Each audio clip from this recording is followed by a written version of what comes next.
if it goes cool. It told me that too.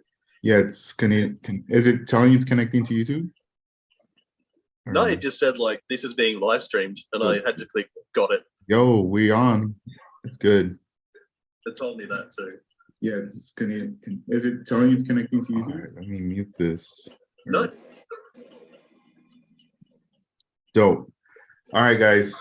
So what's up? This is 65 Logs, my guest here, Slowly Models. We are at episode 192. We decided to do it live stream.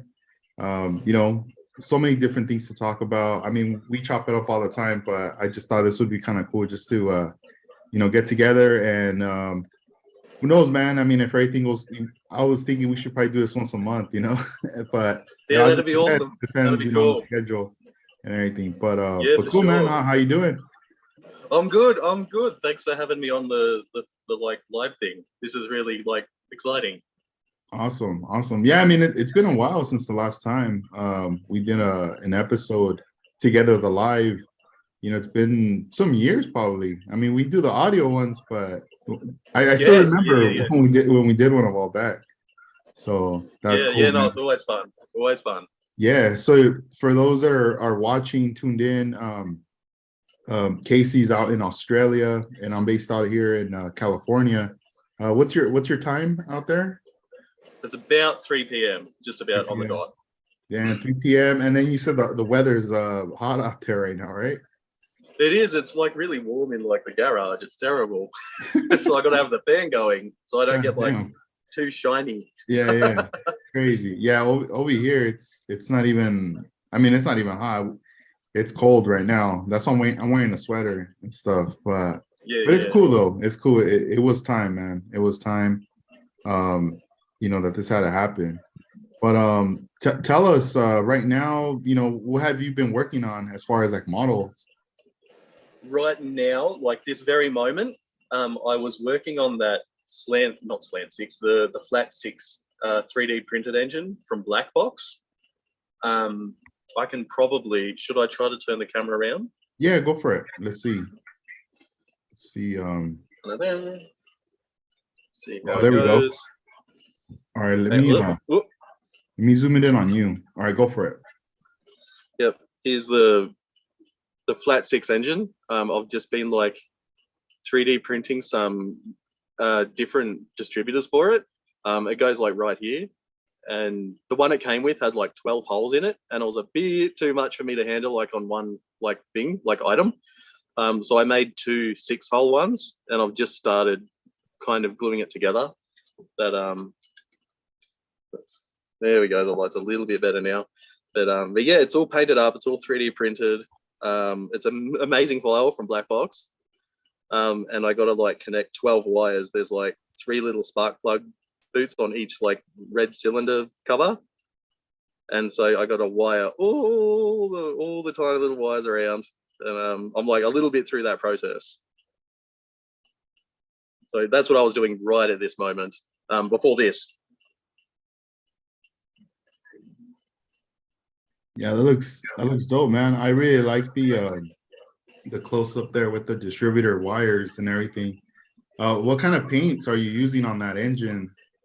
On that one, I think it was a base. I painted everything glued together in just a plain silver and a black wash with Tamiya panel line. And then I used some AK Interactive. It's like right up there. AK Interactive paints to like brush paint on the details, because it's really thick paint, but once you get it like smooshed into the brush and get a lot of paint in there, it doesn't like drip around. You just got to like stipple it on sort of, and it does like a really nice even kind of satin coat on it. And then like flat clear to seal it all from Mr. Hobby, I think it was, just from like the rattle can, just done. So I don't like, you know, I don't muck it up too much. Yeah, that's cool. Yeah, I feel like the AK Interactive is seems to be like the to go to for like weathering, right? Yeah. Oh god, yeah. I have the whole set of pencils around here somewhere. Like those pencils are the coolest thing. Like I wish, like I have to do a weathered build again to use the weathering pencils. But they're normal paints. I haven't used them like too much. Mostly because like I have like other paints I want to get through, like the old Vallejo Airs. But there's lots and lots of AK paints I have that like it's so like pigment dense. Like it's kind of like you could thin it with like a drop of water or thinner or whatever, and you wouldn't lose any of the color coverage, sort of thing if you're painting a big area. Yeah, I love them. Absolutely love them. Yeah, that's dope. Yeah, I mean, I trip out when I see Cam's work whenever he's doing like a lot of weathering, and he just gets it done so fast. Yeah, yeah, I know. And like his figure painting is all, I think it's all AK paints as well. And he'll just like go layer by layer and like at the end of it, just a flat clear over it. And it's Mhm. like the paints blend really well together since they have like, I don't know like why they blend so good, but they do. And like he's able to do like really nice fades and subtle stuff like that as well. Yeah, it's crazy. I didn't know how big the catalog was for AK Interactive. And as I started digging through it, and I started to see all these things, and then next thing I get like a magazine, and I'm like, man, it's like never ending. Like, where do I begin? You know? So Yeah, yeah. it's like, It's all they've right, kind of been around for a while, hey. yeah, It's yeah. so as far as I know, and they just like have built up this huge big like log of stuff that they have. Like the brushes too, are Hmm. like really good. I have them like right here. These are like my go-to brushes to use with the pencils to like, you know, when you get like a little glob of shavings and a little like a damp brush and you like just mush it until it like changes shape into like paint. It's like it's really hard like to explain, but it's like simple to show. But I don't like have any stuff here ready. But those brushes are like my go-to's. Like this sawtooth thing is like perfect for doing like rust streaks and stuff like that.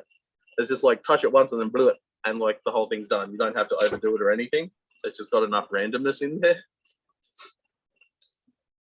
That's cool. Is that behind you? Is that your 3D printer and resin? Yeah, that's the resin up there, like Oh, um, damn. there, and my 3D printer's like under a jumper there, like to keep the light out because I'm not using it. And like this thing is like the cleaning disco box with the UV light in it.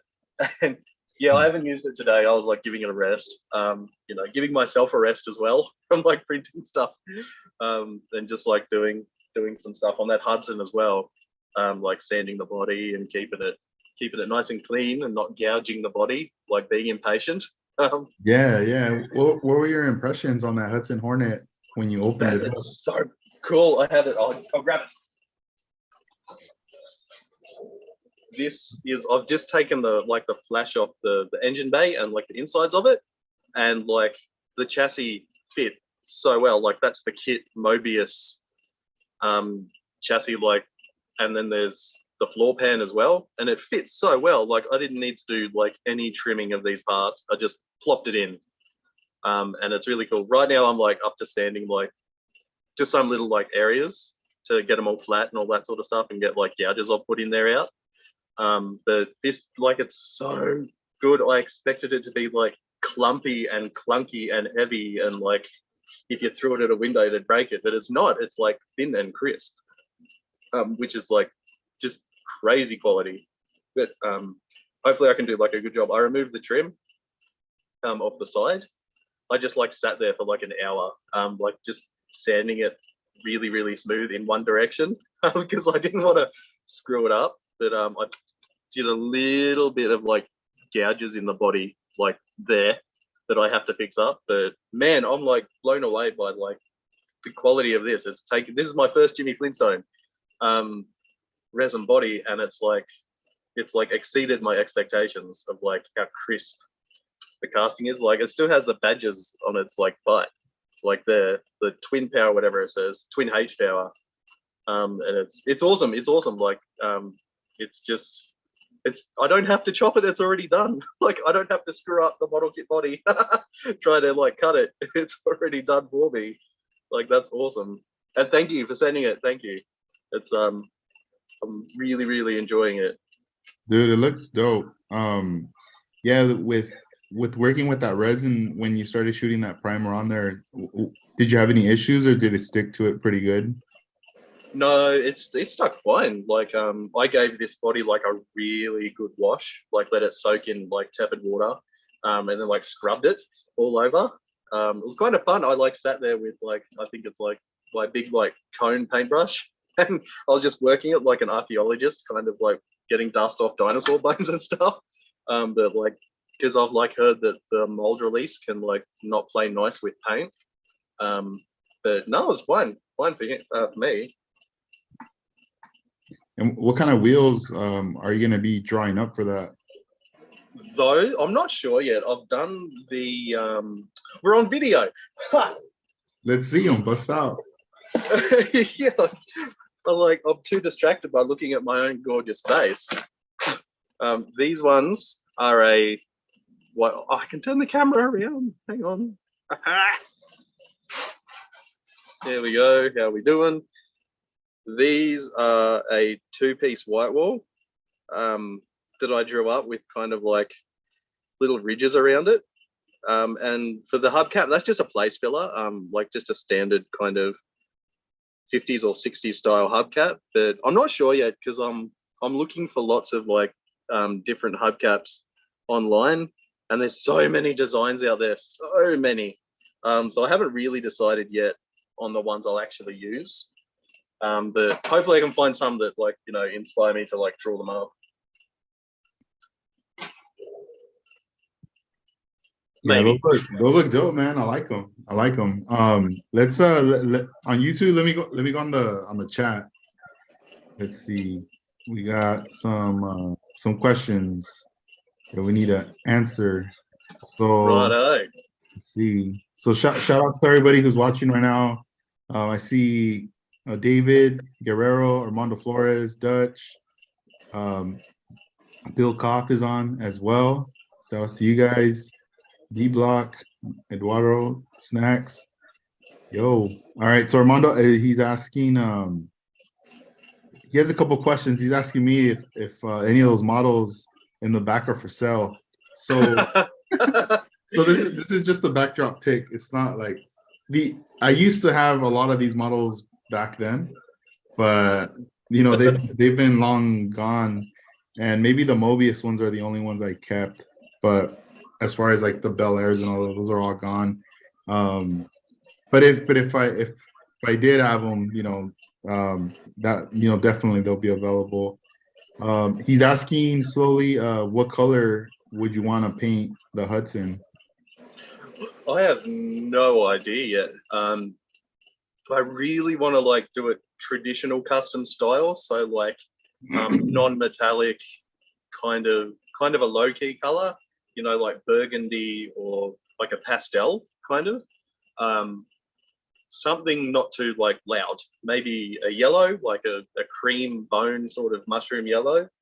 But or like an off-white would also be cool, but I'm not sure yet. Like taking suggestions of like, you know, old school custom cars, like early customs. Nice. And then Snacks also wanted to know, he has a question as far as like the glass. You know how you're going to be using the Jimmy Flintstone body regarding modifying the glass. Are you gonna have you try fitting it in as far as modifying, or are you just kind of maybe cut something out, create your own? No, not yet. Hey, I was looking at it the other day, thinking. Remember, I think I was talking to you. I was going to use that display tool to like just clean up around the inside of the windows, make them a bit flatter. And then you said like probably better to use a file so you don't like go too hard on it. And that's a good idea. So what I'll do is I think I'll like get it as flat around the windows as possible, and just put some acetate in there. I have some 0.3 millimeter stuff, and I'm just going to chuck that in. Like the windows are fairly flat anyway, I think, so should be okay. Maybe I'll use the stock one for the back window since it's like, you know, kind of curved over.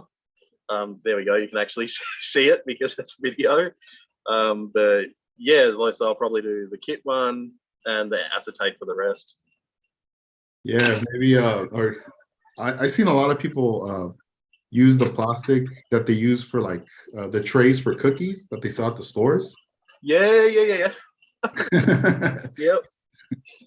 Yeah, well, that's like it's the best of both worlds. You get something to use on your models, and you get something to like eat, so it's all good. Yeah, let me bust out the one I'm gonna do. So this is the box art for that. Let me see. Here we go. Here we go. Sorry. There you go. 53. And then Yeah, I'll try to like hold it up to like match yeah, it. let me bam. There we go. That kind of. But no, I'm not used to video. Yeah, is that the one that you were working on? Yeah, so this is the here. I'm gonna get close because since I have the backdrop, it kind of like you can't even see the model. But let me see what I can do. Oh, here, you know what? I might need to take off that backdrop. I'm thinking because if not, let me see. Oh, here we go. Here we go. Oh, there you go. Yeah, you So hold it this in is the front of you. stock. That's a good idea. There you go. Yeah, this is like this is the stock body, and obviously it's like it's not chopped. The side's like really big, like bulky. Um, and then this is one I had modified like some years back, maybe like 2 years or so. So, It's been or waiting for you. to show you about the wheels. I put the wheels in the back, but this one here, it here. Can you see it good or I can't really see Yeah, it. yeah. All right. Let me see. Bam. So this one's Removing the B it's been, pillar on it like really opens up the cabin on it, eh? Like changes yeah, the whole look. it's been sectioned, and then I added some fenders from you see it right there. Here, let me back up. Yeah, this is like pretty hard to do it on the camera. It's like reverse. Yeah, I know it's tricky, eh? Yeah, man. It's like I should be doing this on my phone. Like, but the bottom fit, and I was kind of creating my own like I don't know, like interior like floor. Here, let me take this off here. Oh, the wheels fell off, but it's just styrene. It's not even glued Yeah. yet. Yep. But Yeah. you know, it's just to get the shape of it or whatever.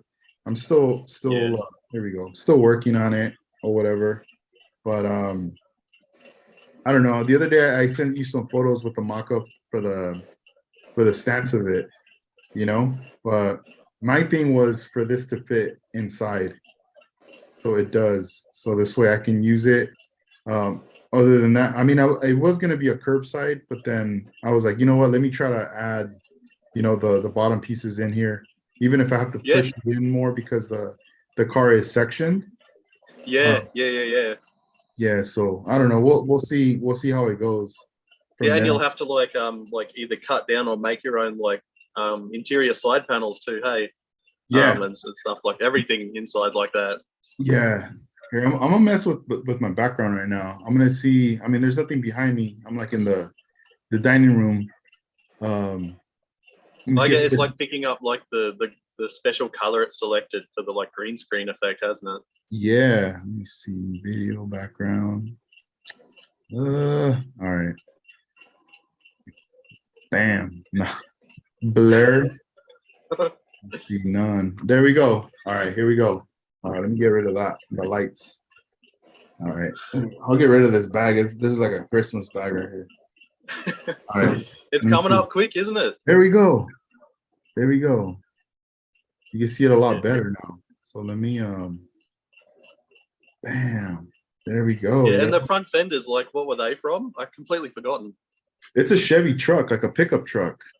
Right. Okay. Yep. Yeah. That's it's like that little bit of flair gives it like that tiny little line of flair across the front wheel arch gives it like 10 times the aggression that it had with like the stock ones. It's like on the stock ones, it's just like kind of it has that kind of where the trim ends. I'm gonna like fade that in, but like adding that flare across the side like gave it so much aggression, Bam, there we go. especially changing the shape where it's more swept back on Yeah, yours. like I wanted the lip to like stick out right there, like a little bit, because I did see it how it was just flat. Here, this is the stock one. And then I also got rid of that like side trim. The big trim piece, yeah. Yeah. But if I turn it around, this is the sanded part. You could see the part where I cut it. Or did you cut it like along the? I Yeah, love having like two of the same model to talk with. Did you yeah. cut it along where it attaches there? It was just right here in the front. It was just a square that I cut out. Oh right, okay, Yeah. right, yep. And then I just glued it, and it was just a bunch of sanding. Let's see underneath. You could kind of see. You could probably see it right there. I mean, I could always clean that up, you know. But I don't know. This body was just more like experimenting, you know. I was just like, you know, I have an extra body, so why not cut this one up, you know? Yeah. If all goes to pot, you've still got the stock. Yeah. One. So we'll see where it goes. I mean, I had mocked up with these wheels, but who knows? I don't even know if I'll even use these wheels. I might not. I mean, these are the ones that always get used all the time. But are they Chevy one? Or? Nah, I think these are the caps from a Cadillac. Oh, yeah. Okay, that makes sense with like the custom guys. Yeah. Yeah. Let me see here. Bam. But yeah, I mean, Cam already finished his, and obviously, like you're working on yours. I'm gonna work on this one right here. You know. Yeah, and then the nose. Yeah, it's like I'm gonna fill in that little. You see the nose? Oh yeah, for the trim that like slots in there. Yeah, like the hood. I need to fill in the hood, that little gap right there.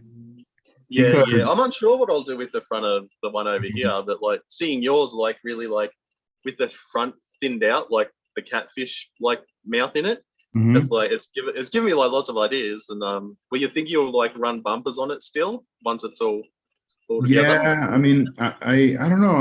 I mean, I'm gonna definitely put a front bumper, but I've been kind of just looking at what I have at home, like in my stash. Who knows, I might change the front end, you know. I don't know. I just gotta see. After seeing like all the stuff that Crow Customs does, it's very inspiring to like want to like switch it up, you know. Yeah, for sure. His work with like the headlights and stuff, and didn't he like cast a bunch of like the headlights or something like that? Yeah, that's the kind of thing that like non-traditional like later customs like kind of with double headlights and like I think it's like Plymouth Fury kind of like the double headlights are like slanted down to look all evil and all that sort of stuff. I love that stuff. That's really cool. Yeah, he does some great work, that fella. Great work out there in the UK. Yeah, and that's the thing, you know, I like what he's doing, and I'm kind of like, man, you know, should I just mod this up a little more, go a little bit more out, you know, and I just got to see if I have like some bumpers and things that I really like, I'll most likely will do it, you know, I'll go for it for sure. Yeah, I've seen a lot of them, like they'll use, I don't know if it's a Mercury bumper or not, but it's just like ribbed all the way across. It's like 4 tubes or whatever, or like 4 ripples in this bumper that like goes all the way around, and it's more flat than the stock one. It's kind of like, you know how the stock ones are kind of like, they're more bubbly. It's like, you know, they bulb out more a little bit. There's these other ones I saw. I think Steve Butte, he designed some to use on one of his models, and I've been like fascinated with that style of bumper because it just looks like extruded like siding for like an RV or something, like, you know, the big bits of trim the cars used to have. It looks like that, and like somebody's bent it to the shape of the front of their car. And I'm sure they have a like specific name, but like I've been loving those custom like touches on stuff like that. That if you just blink at it, you kind of won't notice. You got to look like a bit closer to like see all like, you know, those tiny little changes and stuff. But it's been fun. It's been really fun learning about that kind of stuff. Yeah, it's a trip, man. Like all the different things that people create. It's like there's just so much freedom, you know, and experimentation that could be done in that genre of builds right there. Yeah, it's so cool. Do you have your CRX with you? Yeah. Let me put on my my MJ glove, so I don't get like fingerprints all over it. Yeah, bust out. I'm like excited to see that build that you did right there. Thing came out dope. Let's check it out. I'll turn the camera around and then adjust that to look there.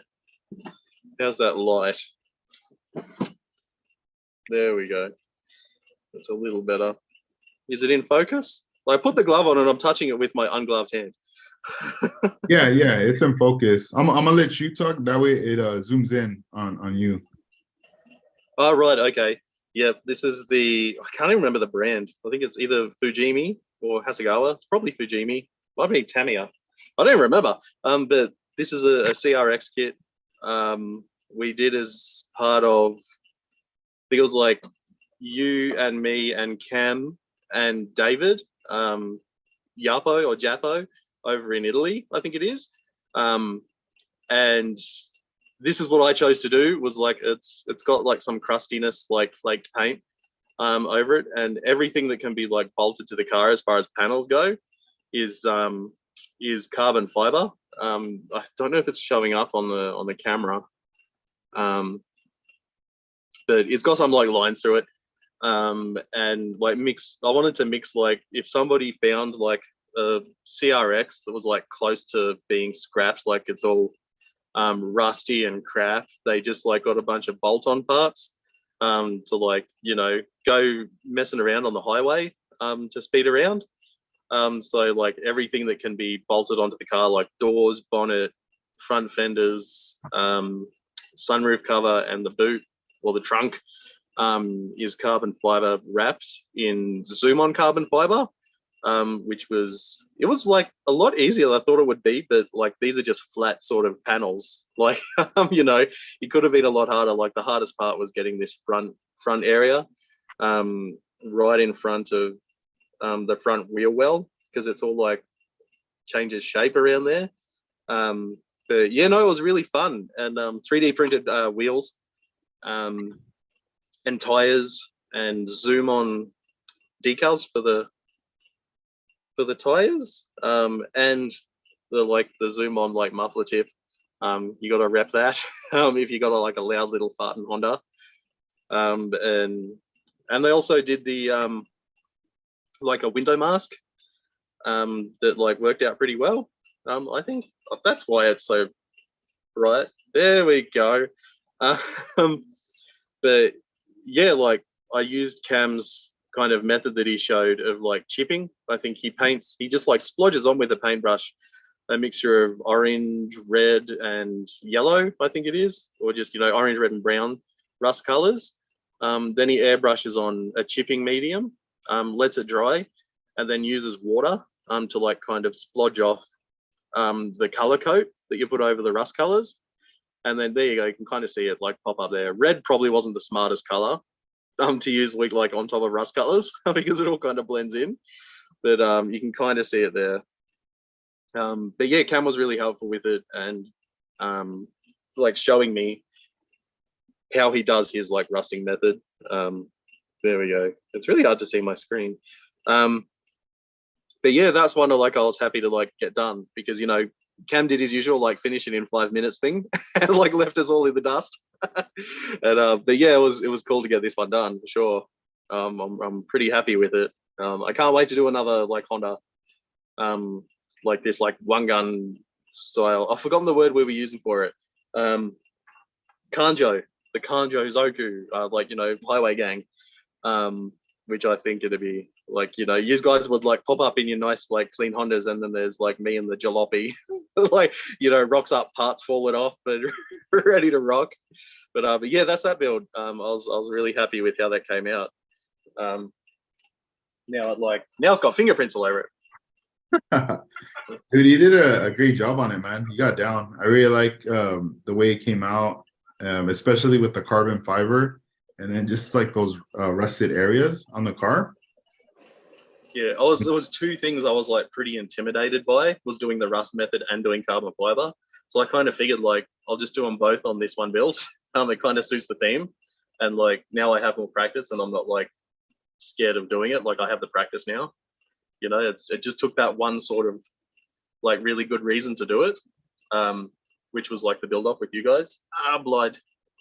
But yeah, it was fun, and like seeing you guys building them too and getting them together like your one is just like it's like I forget what color you did the wheels. It was bronze, wasn't it? Yes, And yeah, bronze yep, wheels. and then black, and then it's got your big like Scar Riders decal down the side. It's like really like boom, like in your face.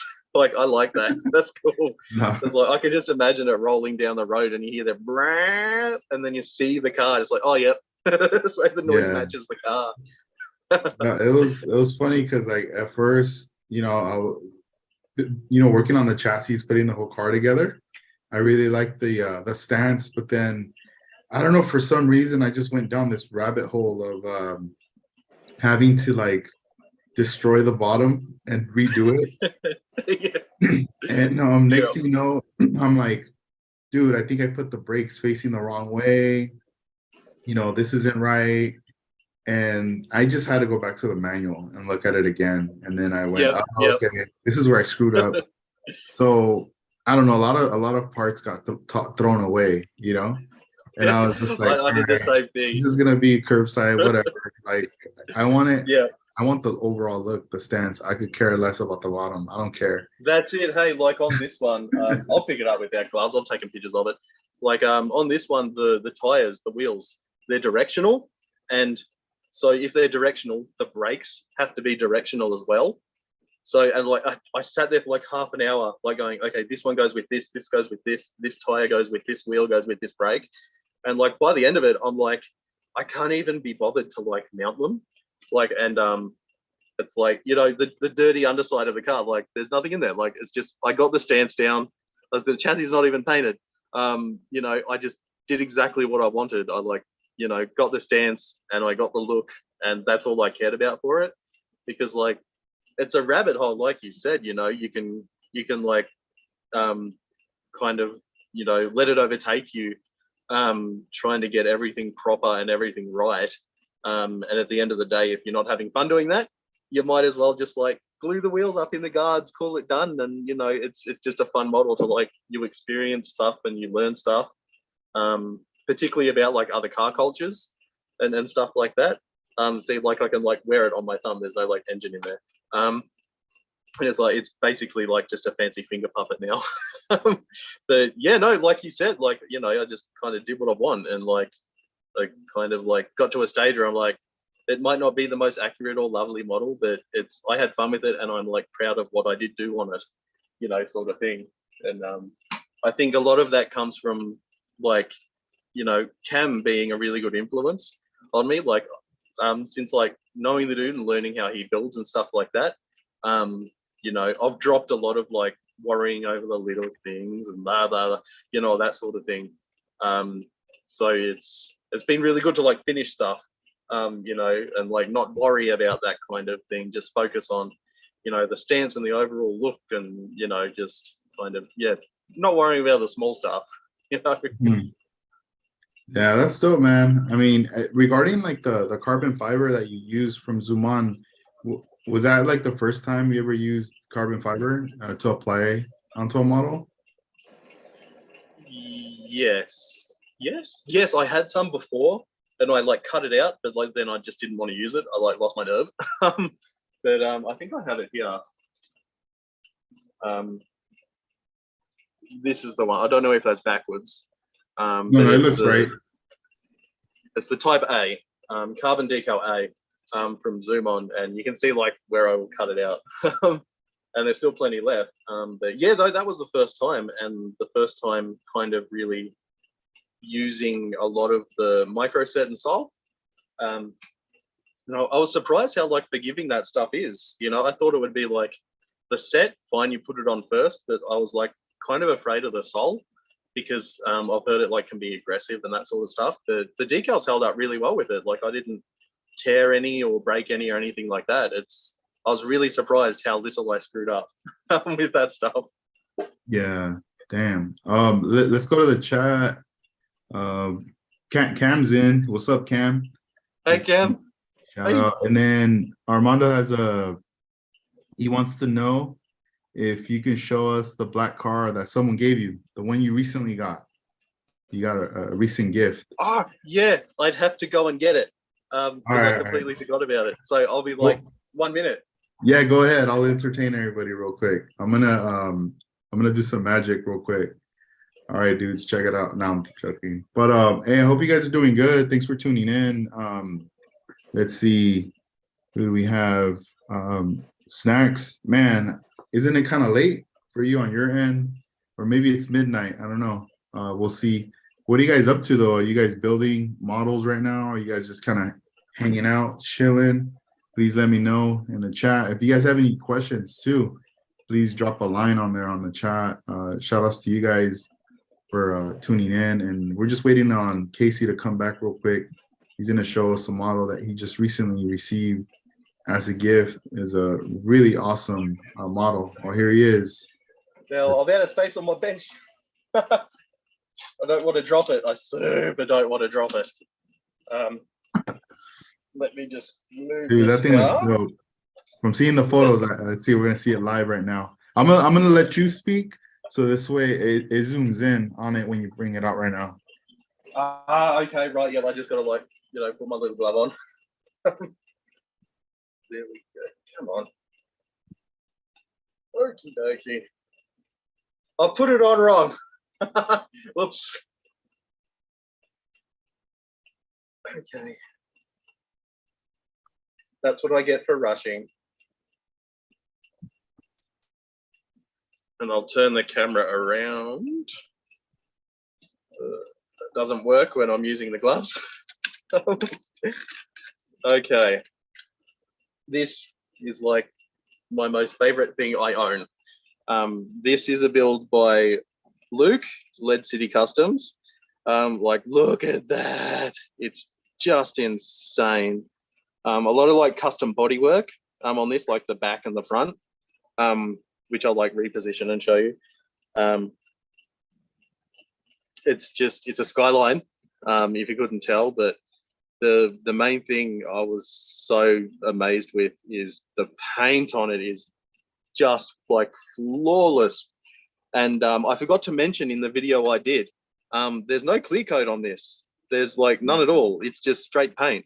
And how he got it that reflective and that gorgeous is like beyond me.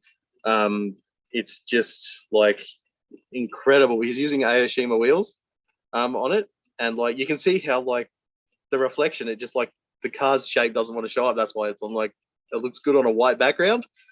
But yeah, no, like it's got dust on it from me like breathing on it and looking at it and stuff like that.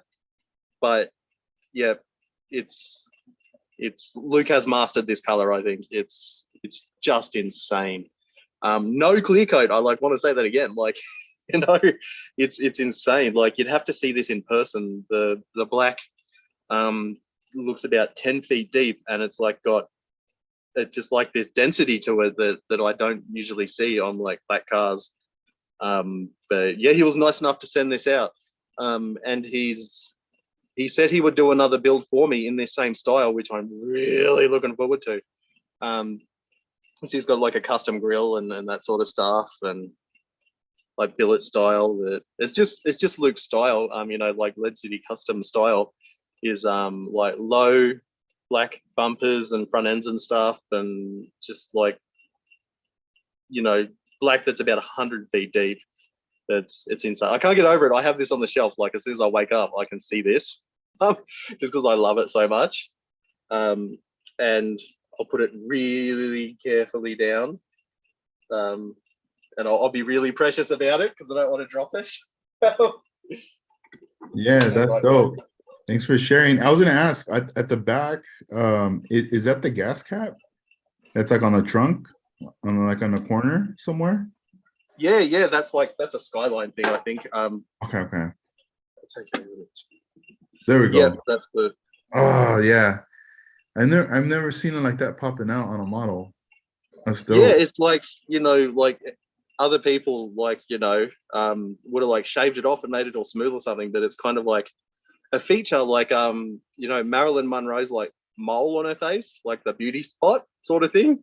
That's kind of what it reminds me of. But yeah, that's like a prized possession that's like never gonna leave me. I think it's like just insanely special. And thank you, Luke, for like, trusting me with it. That's dope. You And know, is Luke from Australia as well? Yeah, yep. Luke, I think lives in South Australia or something like that. Mm. So he's a little far away. We've never like been able to like meet in person or anything like that, but hopefully someday. Yeah. So on Instagram, if you guys want to check him out, look up Lead City Customs. Yep, he does some amazing stuff. And I also bought out this one from Cam to see. He sent me this one like when we were talking about like the Kanjo like Hondas and stuff like that. And I think like this is just like so clean. Like it's just just cam built, clean and like got all the details proper, and it's like gives me like a really good idea of like the main points of this car, which is the black wheels, the stance, and the windshield, the thing. There's a spoon, and it's all like what do you call it? Like stripped out inside, just the one seat for them, and the gauges on the dash and stuff like that. And thank you again, Cam, for this. Like I really like this. You can see the window is kind of like rolled down. Probably because the inside of the car would smell like race fuel, for going up and down the highway. But yeah, I want to show that one too, and like how much I appreciate having like other people's builds and stuff like that, to be able to see and like hold them and see like the really nice work they do. There's like some of those silver stickers on the side there that say like VTEC and Honda and stuff. Just some like really nice details on this one. But yeah, that's what I also like really love. They sit together on a shelf because they're like two of my favorite ones.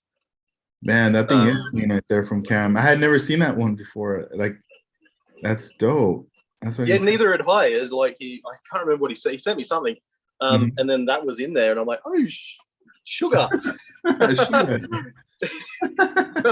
Yeah, and I was like, dang, well, that's awesome. Like, he kind of understands how like important that kind of stuff is. Yeah. At least to me, is like being able to like see stuff up close and all that.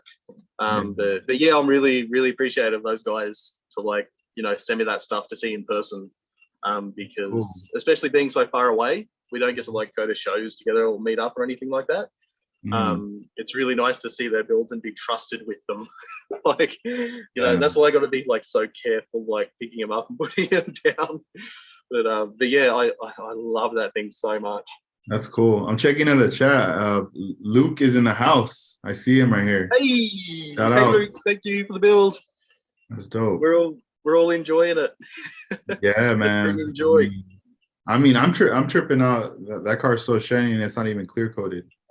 Yeah, isn't it bonkers? Like, it's crazy. And he's doing another one now that is in the style of that Charger from the Dukes of Hazzard one, General Lee.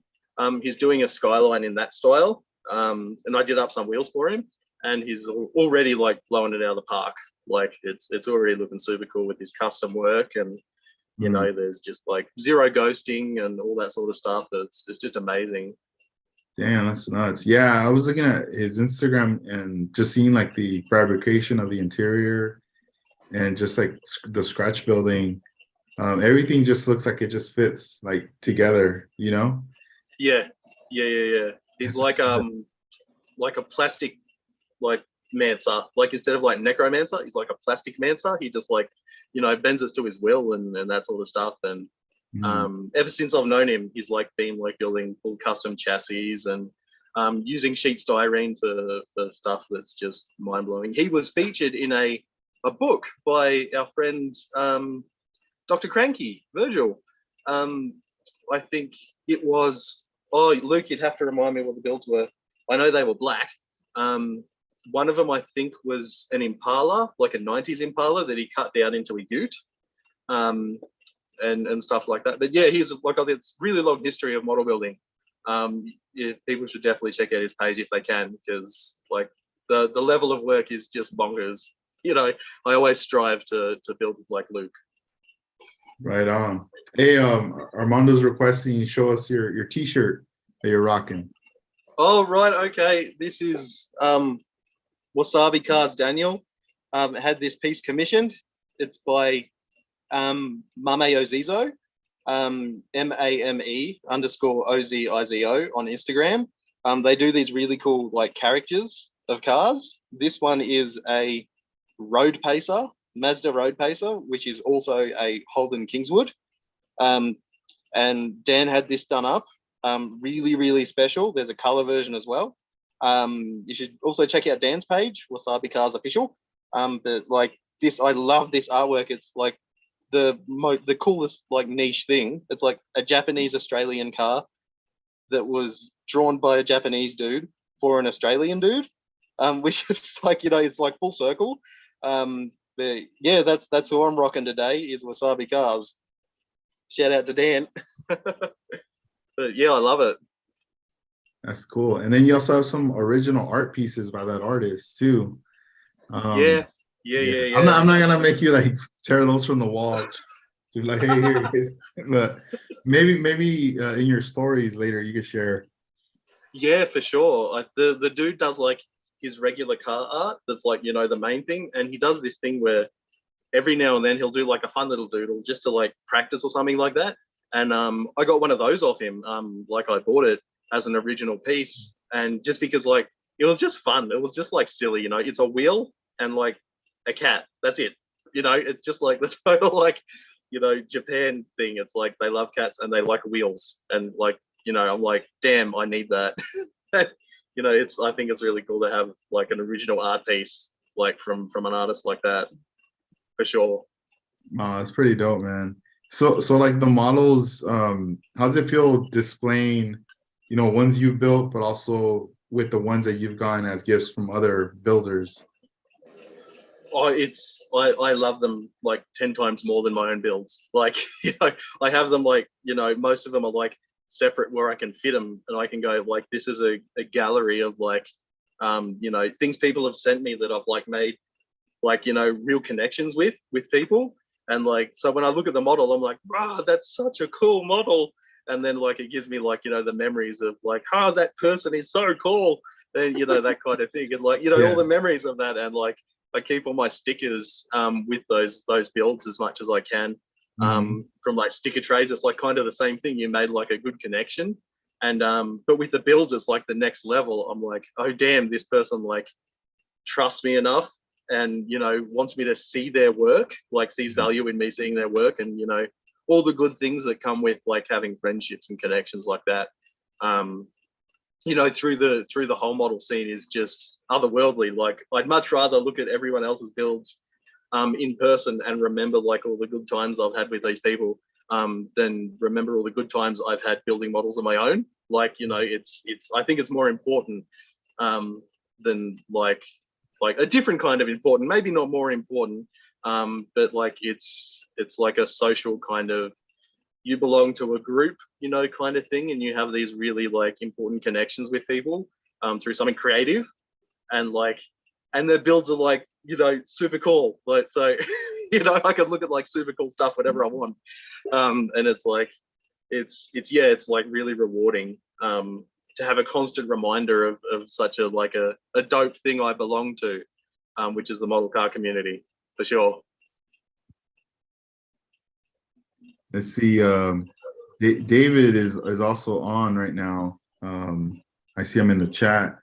Shout outs to David all the way in Spain. Oh, I said Italy, didn't I? Sorry, Spain. Sorry, David. Sorry. Oh, it's all good. All good, man. Let's see who else is on here. So we got Luke, and then yeah, we got a lot of people on here. That's dope, man. Thanks for you guys for, you know, tuning in on that right there. And what do you got plans for this weekend as far as like, you know, building? Are you like thinking of just kind of chilling this weekend or drawing up some wheels? I'm not sure. I've got tons of stuff to do, like in the model like area, but the Hudson, of course. I 3D'd up. I drew up some parts to use on the engine of that. The distributor you saw before, and some like plug boots. So I might do a little bit of that. I have so much stuff like lying around here. I have these. I really want to paint them at some point. This is from Kuton Sculpts, Kuton Sculpts, and it's a monobike. If you can't tell, it's like a little motorcycle with one big wheel, and it's a 3D print, of course, and it's in white primer, so it's really difficult to see. And it comes with a rider. And then I want to paint these up at the same time in the same sort of library. There's another motorcycle from him that's all futuristic. And I had to print it pretty small, like, because I printed this in one piece on my printer. And the idea is that I want to do, like, they all belong to the same sort of like company type thing. There's a third one. It's a rocket turbine bike with lots of exhaust pipes and stuff. And it's got like old school vibes. And I really want to do them as like they belong to the same sort of like company sort of thing, like library type deal. That's what I'm thinking anyway, but I might look at those, I might not. I just kind of at this point like collecting them and printing them up and putting them on the shelf. But yeah, other than that, I'll probably be rocking the Hudson engine stuff and looking at pictures of wheels, which is like 90% of what I do. When I'm sitting around. But yeah, that's about it for me. How about you? Are you gonna get to that you were talking about before, the GTR that you wanted to polish up? Yeah. So I mean, this week over here for a lot of people, they're gonna be celebrating, the holiday with Thanksgiving. People are gonna be traveling, visiting, loved ones, or some are just gonna be chilling. I know I'll be, visiting my family. But then we're gonna come back same day. So I mean, I still got the rest of the days of the weekend to chill with my with my little daughter and my fiance. So I'm just thinking like, all right, I'm gonna have all this time at night to work on models, Yeah. And I mean, lately it's been kind of hard. Like I want to work on something, but by the time I get to the bench, it's already too late, like late at night, and I'm quite tired. So I'm not able to do it. And, I'll have days off, so I'll be able to work on stuff. But from looking at my bench, when I see my models that are displayed, the ones that are undone, the one that stands out the most right now for me is the blue GTR. And the only thing holding that build back from it being completed right now is just polishing the clear. That's it. And I don't know, like last night for some reason I just started binge watching YouTube videos on polishing, and it was fun. It was nice just seeing the different methods that people do. And I mean, I've done it before with the sanding pads, and all that. But I kind of want to take the plunge on using like a polishing pad on a Dremel. That's the one thing I have not done, And I guess there's like a part of me that wants to do it, and another part of me that's kind of like, why don't you just stick to the pads and do it, by hand? Yeah. But when you see someone doing it on a Dremel and you see, the outcome, you're like blown away. You're like, man, I want my car, the body to at least be like that. So I feel like once that body is polished, then everything else is just going to be assembled because everything else is ready. The interior is done.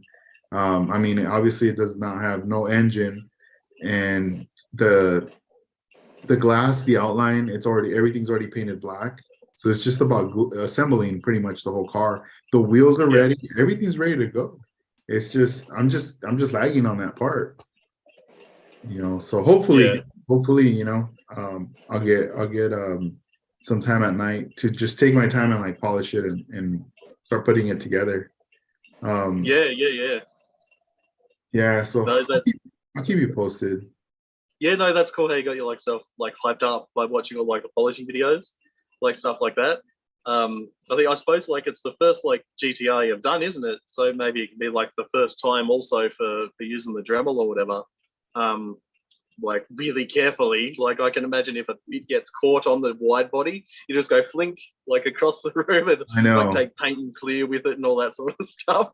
Yeah, I have a like one of the Dremels I have right now. It's by GIC and it's USB powered, and I could put it on a really like a low setting. So Yeah, I yeah, I feel like that that particular Dremel will be safe for a kid.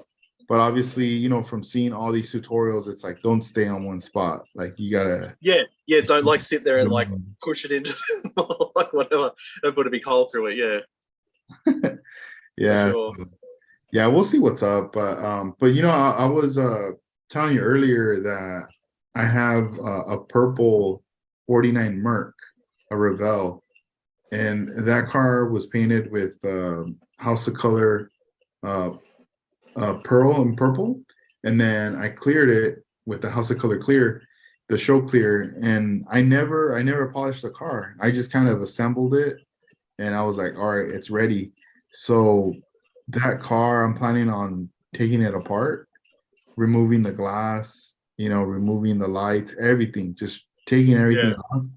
And even if I take something off and it peels the paint, I don't know, whatever happens because of the glue, I want to do it. Even it's gonna probably be the car I'm gonna have to sacrifice. And yeah, I kind of want to. I also want to give that like a practice run, like with the Dremel, just to experiment like the speeds and how much pressure to apply on the car. yeah, And if something happens, oh well, yeah, yeah, yeah, but yeah. if Well, that things go clear on it would probably be like really hard, wouldn't it? And like safe to kind of Mhm. experiment on. Yeah, and if things go well, then damn, I'll be happy and celebrating, and then moving on to the rest of the cars. Yeah, yeah, yeah, yeah, sure. Yeah, gosh, yes. Yeah, I've heard that clear is like pretty serious stuff, the House of Color stuff. So you could probably, you know, you could like tape off sections and use like, different speeds and grits and pressures and all that sort of stuff, whatever. And Mhm. just like go nuts like with it. It's it's nice to like you're not like precious about old builds enough that you'll go, oh no, I could never take a part off it. Like I struggle with that, like my old builds. Like I'd like to rebuild them and like do things Mhm. like that, like try new stuff out. Um and like but I like look at them and I'm like, oh, but it's already finished. I already finished Yeah. it once and I don't want to have to finish twice, kind of thing. But maybe further down the line, I can do something like that. But that sounds like a good idea, like getting like a sacrificial car to like offer up to like the model gods. Be like, Yeah. you please let it work and that sort of Um, stuff. please let me. Yeah, there's like some cars that I have that I feel like I need to. I mean, they're already done. They've been done, but I need to like revisit them just to probably do like a wheel swap or just to like fix some areas that at that time when I was doing it, I just Yeah, didn't know or wasn't really aware. And now I'm noticing them. Um, yeah, I'm like, yeah, damn, yeah. I need to definitely fix this right here. You I know? feel that a lot with like some of my old builds with BMF on them. I never like scribed around the trim. So like the knife would like wave and wobble around.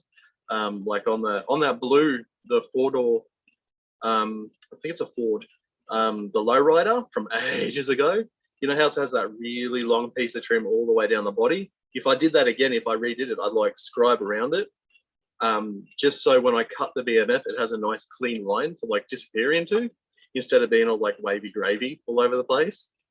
But like when I see stuff like that, I'm like, well, I don't want to have to redo it. I'll just now I know for the next time, I do that kind of thing, because I'm like, if I take apart one, I'll be unstoppable. I'll just take them all apart, just like harvest the parts or whatever, to redo them. But yeah, it's a really good idea, for sure, because like there's not as much at stake as an old build you had your fun, it's done.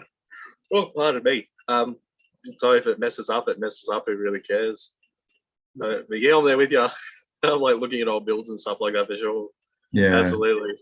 Imagine if I did the polishing live on here, and then as I'm doing it, I'm all shaking, I'm all yelling. Ah, come on. You'll just like hook onto your Dremel and like go like that. They're spinning. Man, that'd be crazy. Yeah, So I I was so mean, scared like holding those models before because it's like hmm, live, and if I drop them, that's live. damn, no going Oh back. god. Yeah, Yeah, I mean, I pretty much got everything to go. It's just me doing, I just gotta just take that plunge. I almost feel like that feeling of like going to a pool and like not like you know how to swim, but not really. Like you can swim, but not long distance, Yeah, and yeah. you're just like standing on the edge, and you're like, all right, I'm gonna jump on the in the 6 feet deep, and then they're like, nah, you got to go to the 13. And you look down at Yeah. the water, you're looking down and you're like, fuck, I don't even know. I don't know what's 13. I don't know how if I'm gonna hit the ground or what's going on. Yep. Oh god, yeah, yeah. We used to have And a everyone sports and teacher everyone's for like, hurry swimming who up. would do that. Everyone's like, come on, jump. And I gotta do it, Yep. dude. Yeah, it's just like you just got to take the plunge. That's it. Yeah. And so, whatever, Yeah. you'll either get it right or you'll learn how to not do it the next time, I suppose. Yeah. Just jump in and doggy paddle the way out. Nah. Yeah, I always used to have to like be near the edge of the pool. So like, no, because if I'm stuck in the middle of the pool, there's nothing to grab to, sir. And then Yeah. I'd be like swimming next to the thing, holding the edge of the pool. They'd be like, no, swim in the water. And I'll be like, I am in the water. I'm already in here. And stuff like that. They're like, no, swim properly. But it's like this is that exact thing. I think I felt the same way with the carbon fiber. Um, it's like if I screw it up, I screw it up. But like I'll have learned, I've jumped in the deep end and like I did the easy parts first, like the flat part, like the sunroof, and the doors on that Honda, because like they're just flat. That's all. It's like all I have to focus on is cutting it out like with the blade or scissors accurately, and that's it. It just started small. But yeah, I feel you like on the trying the new things, and especially with like the power tools. The only one I use these days is that like Display one, and even then I've like gone a bit too far with them, and like messed stuff up. But mostly it's been for like hollowing out like the backs of prints and stuff like that, because I can't really screw that up too much, because if it breaks I can just print another one. But yeah, it's been like a bit of a year for new things, I think, so far, like with carbon and weathering, and you've like last year as well, you've like got into the Japanese cars like Skylines and Hondas and that sort of thing, and it's like jumping into a whole new sort of era of like building it, just like, oh, that looks cool, I'll give that a go, and those kind of things. But yeah, it's awesome. It's really cool to like, especially when you've got like people to help you through it. Like Cam, and stuff like that, who's really willing to share, their methods and stuff like that. Because I wouldn't have guessed in 100 years how he did his like weathering thing if I didn't see it. Like, never. And he like made a video, and I could see him do it in real time, which was really cool. Really cool. I don't think I'd have tried it if like I didn't get to see that, because I'd just be still trying to figure it out.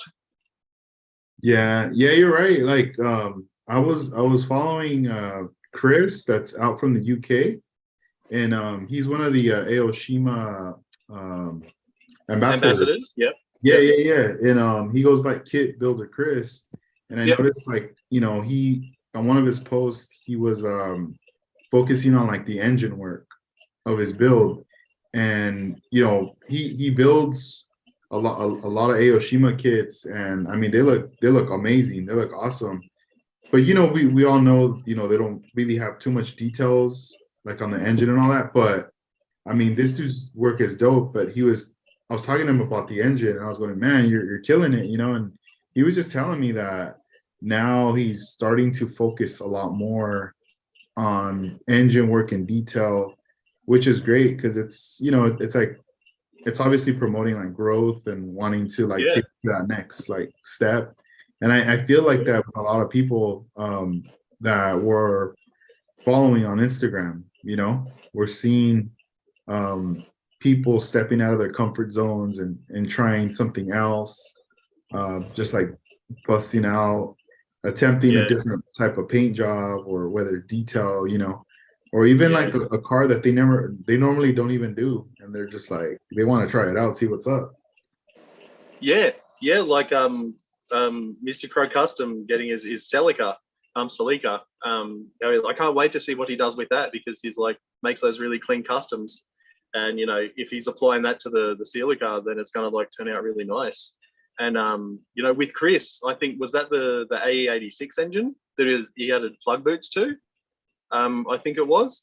Um, yeah, it's like it's amazing to see like people like taking the leap and that sort of thing. And you know, with the Aoshima kits, like when they do have an engine, when they do, I think they have a couple of engines in some of their kits, but it is rare. And like when you see people like taking the leap to like detail them up, it's really cool. Especially dude like Chris, who's like, you know, moving so fast, like through the kits he does. It's like it's so cool to see. Absolutely awesome to see. Yeah, no, yeah, it's yeah, because I mean, there's just so much content now, you know. If you think of like back then, it wasn't as rapid like every day, Yeah, you yeah, know. yeah, absolutely. It's like every time you see like someone, you get to join in on someone like celebrating these big leaps and bounds or like learning new things. And it's like it's non-stop. Like there's all this like positivity and learning and sharing. And I feel like with stuff like this live thing, like, you know, it's imagine like people in like modeling in the 60s and 70s saying, yeah, you can talk to your friend in LA or in Australia, you know, in real time, live with a chat with everyone else and stuff like that. They go, no, you're nuts. That'll never happen. We like meet once a month, you know, and talk about our models and go back to our garages and hide away. But now it's like, you know, it's like you said, there's just so much content and there's so much to learn and see. And it's definitely made me want to try more stuff. I think one example is with this Hudson engine, I did like the little 3D plug boots for the ignition wires to stick into the top of the head cover. The person I saw do that was Martin, Stoke Models, on his what was it? I think it was his Jaguar. He did the distributor, and then I think it was separate parts with like the plug boot ends, like, you know, they were angled and go down into the distributor. And the wires come out of those. I saw him do that, and I'm like, whoa, I gotta try that. That's awesome. I was like, you know, it just kind of spurred me on to like want to try even more stuff. And there's just like every time I see on Instagram or YouTube, I get like struck with that. And there's like an endless amount of stuff I want to try. You know, it's like it's never ending for sure. Yeah, man, it's crazy. Like I mean, everyone's blown away when they see his work. Like it just looks very realistic, Yeah, and yeah, yeah. that's a trip. I didn't know that was the inspiration behind that right there. Yeah, it's there's so many, like just about every single like 3D thing I've done or tried to push myself with has been inspired by someone like that. You know, or someone like producing stuff that I want to see if I can do it, you know, just to see if I can. It's like a separate part of the hobby, you know, like if I saw something like, you know, a styrene engineer, I think you've had him on the show, haven't you? At some point, maybe. But he makes these awesome things out of styrene and like engine hoists and, you know, all sorts of stuff. And when I see stuff like that and I like look over at my pile of styrene, like giving it the evil eye going, I really want to try this stuff, you know? I want to have a go at like flat sheet styrene, super duper scratch building, realistic stuff. I want to have a go at like emulating that and 3D stuff and, you know, all that sort of stuff. It's like an endless source of like motivation and inspiration. And, you know, you can ask pretty much any of these people and they'll like be stoked to be able to say, oh, this is how I did it. You know, you should have a go at it and all that sort of stuff. And it's like the opportunity is there, I think, a lot more than it used to be. Not for any like attitude changes, more because we're so much more connected now in the model scene, especially using apps like Instagram and stuff like that. And, you know, moving away from forums, which were so like segmented, like there were so many different forums. Now it's kind of conglomerated for better or worse, you know, to the one app. So we're all here and we get to see like so much more stuff. It's really, really, really exciting for the future of models, I think, how connected we all are now. Yeah, I thought like I always think like what's gonna happen when Instagram's gone and all this stuff. Like, are we just gonna be in the same room digitally somewhere? Yeah, that's I was thinking that before because like Twitter's having some issues, whatever's going on at Twitter, people are leaving it.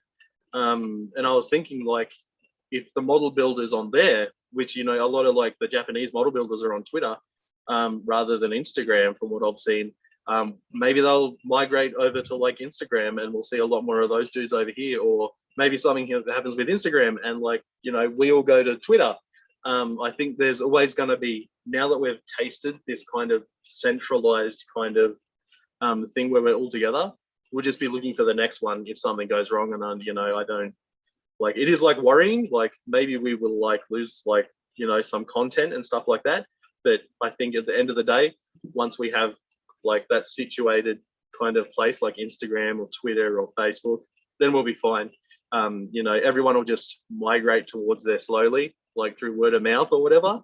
And but yeah, it's cool. It's like, I wish there was a way to easily like automatically like download someone's like posts onto my computer. So if something does happen with Instagram, I can go back and like look at them all, and instead of having to like right click and save every single one of them, because there's so many posts in my saved gallery on Instagram that I go back to and look at from time to time.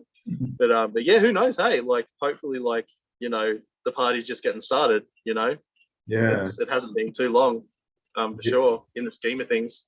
yeah. David was he's saying on the chat the metaverse, and I'm thinking about the model verse. Nah. Yeah, we could like, you know, have like all these cameras looking down, and people can like get real close and like look at what we're doing Damn. and stuff Yeah, like that. crazy. That'd be Yeah. sick. That'd be awesome. Yeah, you know, I've been seeing because I go on Twitter like every day just to like see what people are posting, but because there is a lot of model builders that are in Japan, that their spot is Twitter. But I have seen some of them making that transition into Instagram, and when I go on their page or I start following them on Twitter, I check their bio, and a lot of times their bio link is their Instagram link. Oh, okay, right, yep. And Awesome. there's one cat from Japan who I talk to pretty often. I chat with them, and back then I would ask him, "Hey, are you on Instagram?" And he would be like, "No." And I was like, "Why don't you get on? That'd be dope. Like, there's a lot of people I think you would connect with, you know."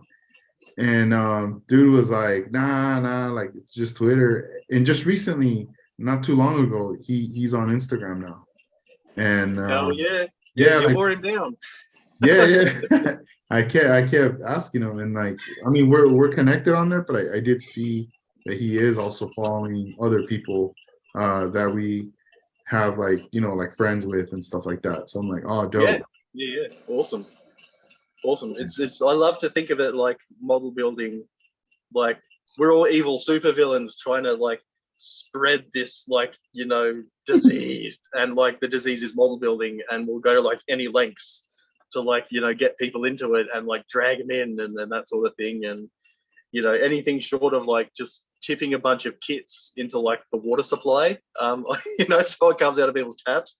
I think like advertising model building, all we can do is like, you know, do our best with it and attract more people, you know. And I love hearing the stories of people be like, oh yeah, I either got back into it, you know, from seeing how together everyone is online, and or I picked it up and it's a new thing.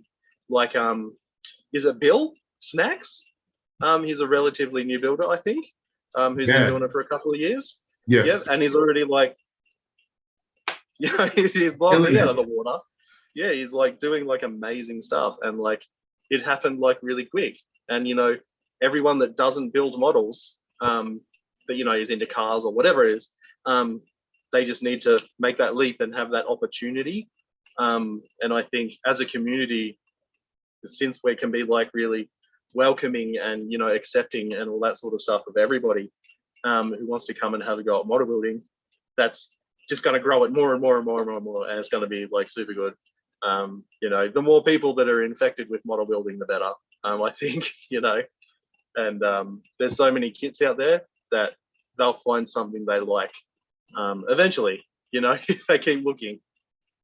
Yeah, you know, I think I want to say that last weekend there was probably like a model show in Japan, because I was starting to see a lot of photos of like JDM cars, right? And then next to it, I recognized some lowrider cars that were in the mix in that show.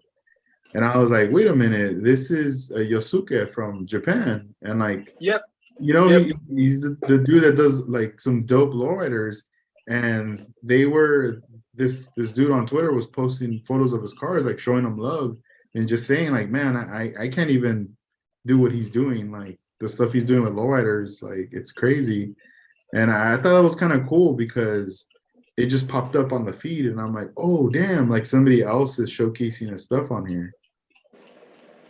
Yeah. Hopefully, like gets more people into like different genres and stuff like that here too. Like, you know, I've noticed a huge increase in people building like Japanese cars, like slam stuff and like older Japanese stuff, and like it's like with the real cars, you know, like people like try to emulate the like other side, like the grass is always greener on the other side. We'll try to have like real cars like slam JDM stuff and you know that sort of thing. And over in Japan, they're wild for lowriders and lowrider culture, and they're doing it up proper. You know, they got like 59s that they're like three wheeling around the middle of the city and stuff like that. And like it seems like it's like worming its way into like the model scene. And like Yusuk, he the cleanliness with which he builds, I think, is on par with Gavin, who lives in Japan too. And it's that cleanliness, that thing that really sticks out. You know, it's not like overbuilt. It's not like got too many accessories and stuff glued all over it. It's just everything's done really clean, and it's like a great presentation, you know, sort of thing. Because you know, Gavin and Yusuk, I don't know, it's like it's just they have that style, you know. You could see them on the car and know it's one of theirs, kind of thing. It's like it's really strange. They just have this really clean style, and I hope one day also to do a lowrider as clean as those guys can do them because it's just wild, absolutely wild. And the fact it's like organically coming up, that you're recognizing their builds and stuff like that, it's like organically growing and getting attention. That's mad as. I really like that. That's cool. I know. I wonder, like, I mean, in Japan, like how far they're from each other. Like, are they like an hour away from each other, or maybe they're like 6 hours away? You know? I always assume that everybody I speak to in Japan lives in Tokyo, because Tokyo is like the biggest, most densest city in the, like the highest population city in the world. There's something like 20 million people in Tokyo, so that's like my starting point. Like, if I see anything like they're posting like of where they are, of like another thing, they go, okay, they don't live in Tokyo, but otherwise I'd assume they like live like smack dab in Tokyo because there's just so many people in that one spot. But yeah, like hopefully over there they can have like more shows and stuff too. Hey, because like it's a numbers game, right? They've got to have so many people that build models that don't know about the shows that are going to learn about them, like here, like and in America as well. Like, oh, I didn't know there was a show here. Like, oh, who was telling the story of the biker dude that just came into the show? I thought it was a real car show. Oh, that yeah, I was talking about that. Yeah, this Yeah, dude, yeah, yeah. he, dude, it was so funny, man. Just like his expression, his face, he was so shocked. Like his jaw, like just dropped. He took off his Yeah. shades. He had his bandana on and everything. And he just had this look like what? Like, is this for real? Like, you guys build these? And I'm like, yeah. So what's up? You know? And I was just talking to him, and then he just kind of wandered off. And then I was talking with his wife, and she just admitted to me and told me like, oh, you know, we were just like, you know, it's our day off, and you know, we went on the bike and let's go do something. And we heard there was a car show. We assumed cars, and there was no cars. So we get in here and we paid, and then next thing you know, we're here and we're like, wait a minute, you know the story. That's such a cool story. And it's like, you know, that dude after they left, he would have been like thinking like, damn, that might be something I want to get into, you know, or something like that. It's going to be in his mind. Like, oh damn, there's a whole new world out there and stuff like that. And you know, that's such a dope story. Like, I thought it was a real like show. They rocked up, and it's like, man, so I was running around with like a shrink ray or something, you know, with all these model cars. But that's dope. I hope there's like more stories like that like come out about people turning up just out of Yeah, nowhere. Yeah, it was funny. Yeah, there's gonna be in January a couple of shows coming up. The NNL West, and then Yeah. there's also one not too far from where I'm at in Ventura that's gonna be taking place in February. And I've really been considering doing NNL West vending. Um, I just need to reach out and inquire about the availability about tables. And if they say, we do have tables available, then I better get on it and reserve, because if I do get a table and it's reserved, that's it. I'm going, Yeah, yeah, yeah, yeah. Locked in. Yeah. there's not gonna be no, oh, I'm not gonna go. No, I don't know. No, this is like you're in. You're in, dude. Yep, yep. There's no turning back. And then the rest I just gotta fit it. Then I'll make the announcement that, hey, I'm gonna be there. But I know Ventura for sure. I'll be there in Ventura, no doubt about that. This would be like, I believe, like my third time vending, or no, not fourth, like third time vending at the Ventura Hobbies show that they organize every year, called Model Fest. And it should be cool. I mean, it's a lot of locals from where I grew up that are there, and you see a lot of familiar faces too. Yeah, yeah. You're like, hit up that like once a year hangout sort of thing. Yeah, yeah. So I don't know, man. I mean, vending's fun. It's cool, but I feel like it's more about like promoting the brand, the store, letting people bring awareness that they can get the stuff, online through the site, whatever they're looking for, and Yeah, yeah, yeah, just yeah. to grow, just to grow the inventory of stuff that it is. Yeah, yeah, yeah. And like, hopefully, if you like turn other places, you can find some time to sneak away and walk around and look at everything too. Hey, because I bet it'd be Yeah, like, that's another thing. yeah, Like that last show, it was fun to walk around and take photos and little video clips and talk to people. I miss that. I miss doing that. And this time it was just easy because I was able to just put everything away and yeah, yeah, step away, and I didn't have to worry about the stuff being laid out because I had already like put it away. So hopefully for something like this, I'll have someone with me, or just someone that could help me, and that way I could cruise around and check yeah, stuff out. yeah, for sure. It reminds me of the saying, like the barefoot pauper, or the barefoot cobbler. He spends all this time like selling shoes. He never has time to like have his own, and like so like mingle in with like the model show when you're like focused on vending and that sort of stuff. But like you said, it's like really important, I suppose, for outreach. It's like it's a perfect spot. It's a conglomeration of your target audience, right there at the show all day to see you and that sort of thing. But yeah, hopefully you can go to like both of them and you can get it all sorted out. Yeah. Because it'd be cool to just see people at the very least, and chop it Mhm. up with people.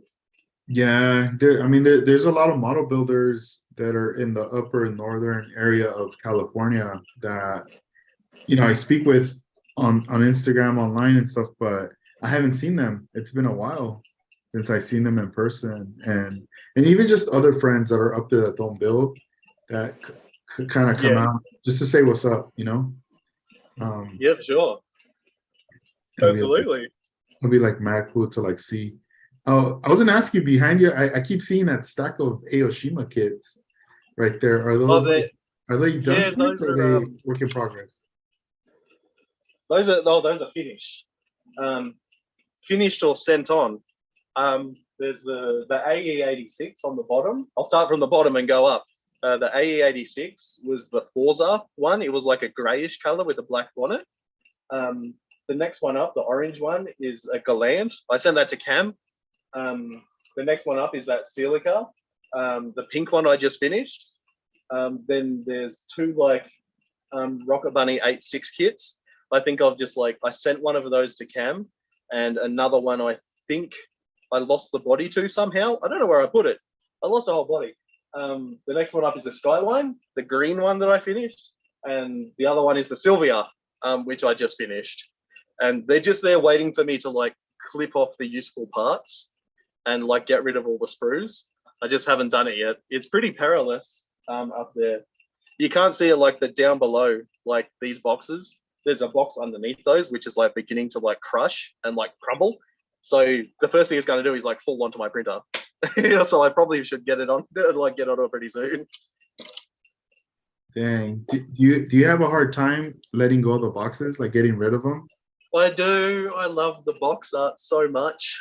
That's why I want Aoshima to make like a coffee table book, like a big coffee table book of all their box art. So I can throw away the kits and still, because I could like cut out the things, but it's not the same. You know, I really like having the boxes around because like I like having model kits around. It's just definitely have a hard time throwing away the box art for sure. Yeah, man, that's a trip. Yeah, because I know what you mean, man. But you know, they do take that space, but it's Yeah, almost yeah. like the I'm guilty of throwing away some boxes, but I'm kind of like, you know what I regret not doing what I should have done. So like for example, like the box is huge, right? Or whatever. I should oh shoot, let's see. Here we Or go. just cut out the end of it and keep that. Cut out, yeah, like cut this out and just keep that part. And then That's a good idea. and toss the box. I don't know. I mean, I know everyone's different. Maybe some people have space and all that more than me, but I kind of Yeah, no, regret that's a not, great not idea. keeping Yeah. something from it, you know? Yeah, like a memento from like the actual model kit sort of thing. But Yeah. but yeah, that's a sick kit too, by the way. That box art is just killer. Like the color of the car on that Yeah. one, is Yeah. just Let me, freaking awesome. I'll And take off. yeah, how far did you get with that one? Did Mhm. you got the body kit all glued on, didn't you? Yeah, watch. Let me turn this around right here. This is annoying. These like Christmas lights that are hanging out right here. Here, there. Look at these. Annoying. All right. It's jolly. Bam, right here. Yes, that's a dope kit. I love Yeah, it. I really like the box art on this right here. Yeah, that's mad. So with this one, let's see. Let me focus it right here. All right, cool. So this one here, it came with the body kit already. It's already been like glued on. There we go. That's my favorite stage of a model car is primed and like mocked up on the wheels. I Love know, it. dude. I like it too. And then so I mean a lot of these parts are already like glued on, like the body kit. There's the bottom right there. I just love that. I mean, it's just slam, dude. Like the way Yeah. the way Yeah. you just like put it on here. And see, this thing's gonna probably fall, but it's just like slam, dude. Like I like that. In the weeds. Yeah, and like I mean, I don't know if I'm gonna go with these wheels or not. I might change them. Let's see. Ah, it's like stuck. Oh, there we go. I'm like messing with it, but yeah. One thing that I noticed too on this kit is the interior. And let me bring up the box. So we got the manual. All right. So it comes, you know, obviously just interior with just regular styrene. And then there's also like a chrome sheet of the interior. Oh, dang. So you're My God. you're getting two. Regular you could paint and then just chrome. I guess if you want to be very flashy. And I mean You get sunburned.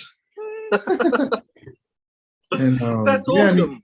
yeah, it has the obviously the front grille and all that in chrome, but I think on mine, I don't think I'm gonna do. I don't know if I'm gonna go with the chrome. I might just go with the regular styrene color non-chrome. And I mean, you got a couple that you could put on the front to switch out. But I was thinking about smoothing it out. I don't know. I don't know why. I might change Yeah, the yeah, front. it's like giving it that kind of like 90s painted bumper look. Like who's that builder in the state? Like Troy Trepanier, I think his name is. He does like paints over chrome or paints the chrome parts in the body color, and it gives it this like sort of dope 90s kind of chunky look to it Mhm. instead of like the usual like flashy chrome and billet grills and stuff. was really cool.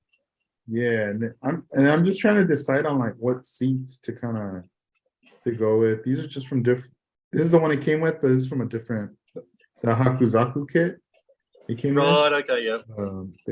the Liberty Walk one. So I don't know. It's just like just kind of just like playing with it, you know, trying to see. But these are just extra parts from other kits that I kind of just keep passing along, you know. Yeah. Yep. Yep. But you know what? Out of this kit though, everything does fit good though. Like great. I already mocked up with the interior and everything was like dope, you know. I was expecting some surprises, but nah, everything fit pretty clean.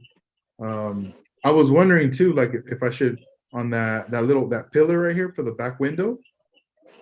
I'll make it all open all the way across, Yeah, like I was total kind of thinking pillarless.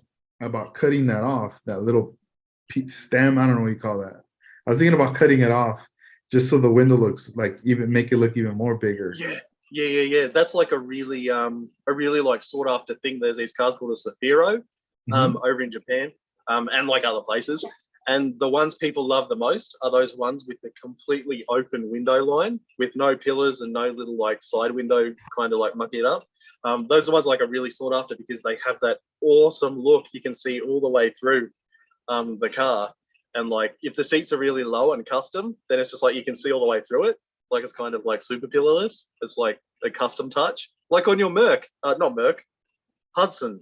You removed the B pillar, like it could be like a matching set. Yeah. Right. But yeah, I did shave off like the door handles on there. Like they're completely gone. I just wanted to give it like a smooth kind of look. And then I don't know, for some reason, like the front end, when I look at the front, like the lights or like even the grill, it kind of reminds me of like a skyline sort of. Like, Oh yeah, so it's got that all the way across sort of thing, and it like yeah. goes down like from the I wonder if I sides, could like just swept back. modify this and change it. I don't know, but I wish I had a cleaner It's got camera. mini truck touches to it, you know. It's like with the shaved handles and stuff like that. Yeah. Like, and it's so slammed. I love how like slammed they do those cars. Oh, but this one has been fun though. So this is Yeah, yeah. another in the works, you know. And then it's You like can never have enough. 5 years later. Oh, I did it Yeah, again. we're lucky they don't rust because I just have boxes of rust by now. Oh man.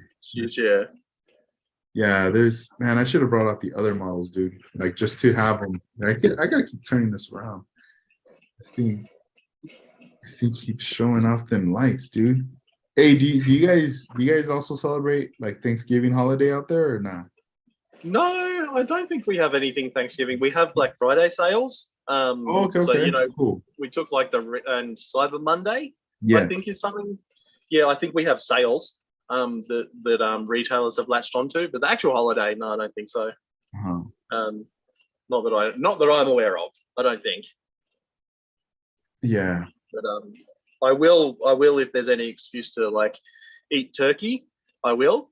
Um, Um, if I had some, I would be cooking it up because it's really good. But no, we don't. I don't think we celebrate that. yeah, But I mean, I don't know. People just do whatever they want to do now. I think I feel like when I was a kid, it was like a big thing and this and that. Now that it's not anymore, it's still something. I think now is just people just it's more like family getting together, or friends. yeah, yeah, Like yeah, yeah, like an excuse to be like, yo, what's up? Like we got the days off. Like let's go hang out. Kind of a yeah. vibe. Like do something fun. Yeah, yeah. And I think for some people too, they get like vacation, like the whole week off. So I could imagine, man, you get a week off. Like this week, I'm expecting this weekend, a lot of people model building, whether it's cars or even Gundams. Like I picture people just having all this time staying up late Yeah, and not, taking the day off and just working on stuff. yeah, yeah. Maybe like while all the food's cooking throughout the day, they'll like model Mhm. build, and then if they like don't have a nap after dinner and like sleep all night, they like get up and do some model building or something. Because I've heard turkey makes you sleepy. Or something like that. I think it's like tryptophan or something in it. makes you a bit sleepy or something like that. But hopefully everyone could like stay awake like after dinner and you know and get at the bench. Hey, like just like wash your hands first so you don't get all like turkey grease and stuff all over everything. But Dang. yeah, no, it should be cool. I wonder if somebody would do like a live stream building 24 hours Thanksgiving special. Nah. Well, I think someone did a lot. I don't think it was a live stream though. It was a 24-hour build they were doing, I think, amongst the YouTube guys. And they like would post a video every like few hours or something like that. And you could like see them getting tireder and talking less and less in their videos. It's like, man, these dudes are gonna conk out and stuff like that. But that'd be like sick. Like you could do it in shifts, like you know, get a group of your friends together and like, all right, I'm gonna go to sleep, you prep the body, I'll get up and paint it or something like that. And like do a relay race. That'd be sick. That'd be awesome. There's like an old scale auto magazine that I have, and I need to take a photo of it to post it because there's a photo towards the end of the magazine, somewhere in the article, and it's saying it's talking about these model builders, like professional model builders, who went like on a road trip, and it might be like, I don't know if it's like 3 or 4 people, can't remember, but they all get in this van and they bring a model with them, and through their trip they paint the model and they build it pretty much. Dang, that'd be fun. That'd be so much fun. So like, damn. Yeah, so it's kind of interesting because it's almost like I'm imagining, like, you know, as someone's driving, maybe in the back, someone's over here like sanding the car, someone's cleaning out the flash on other parts, you know, getting it prepped, and then they pull over and they put all the parts, like, let's just say either on the outside of the box or the inside, and then they just primer it. You know, you are going on the side of the highway. Yeah, put the box on top of the car. So this way the sun hits it, it's all dry. Everyone, you know, takes a little break. All right, cool. Is it dry? Yeah, it's dry. Let's head out.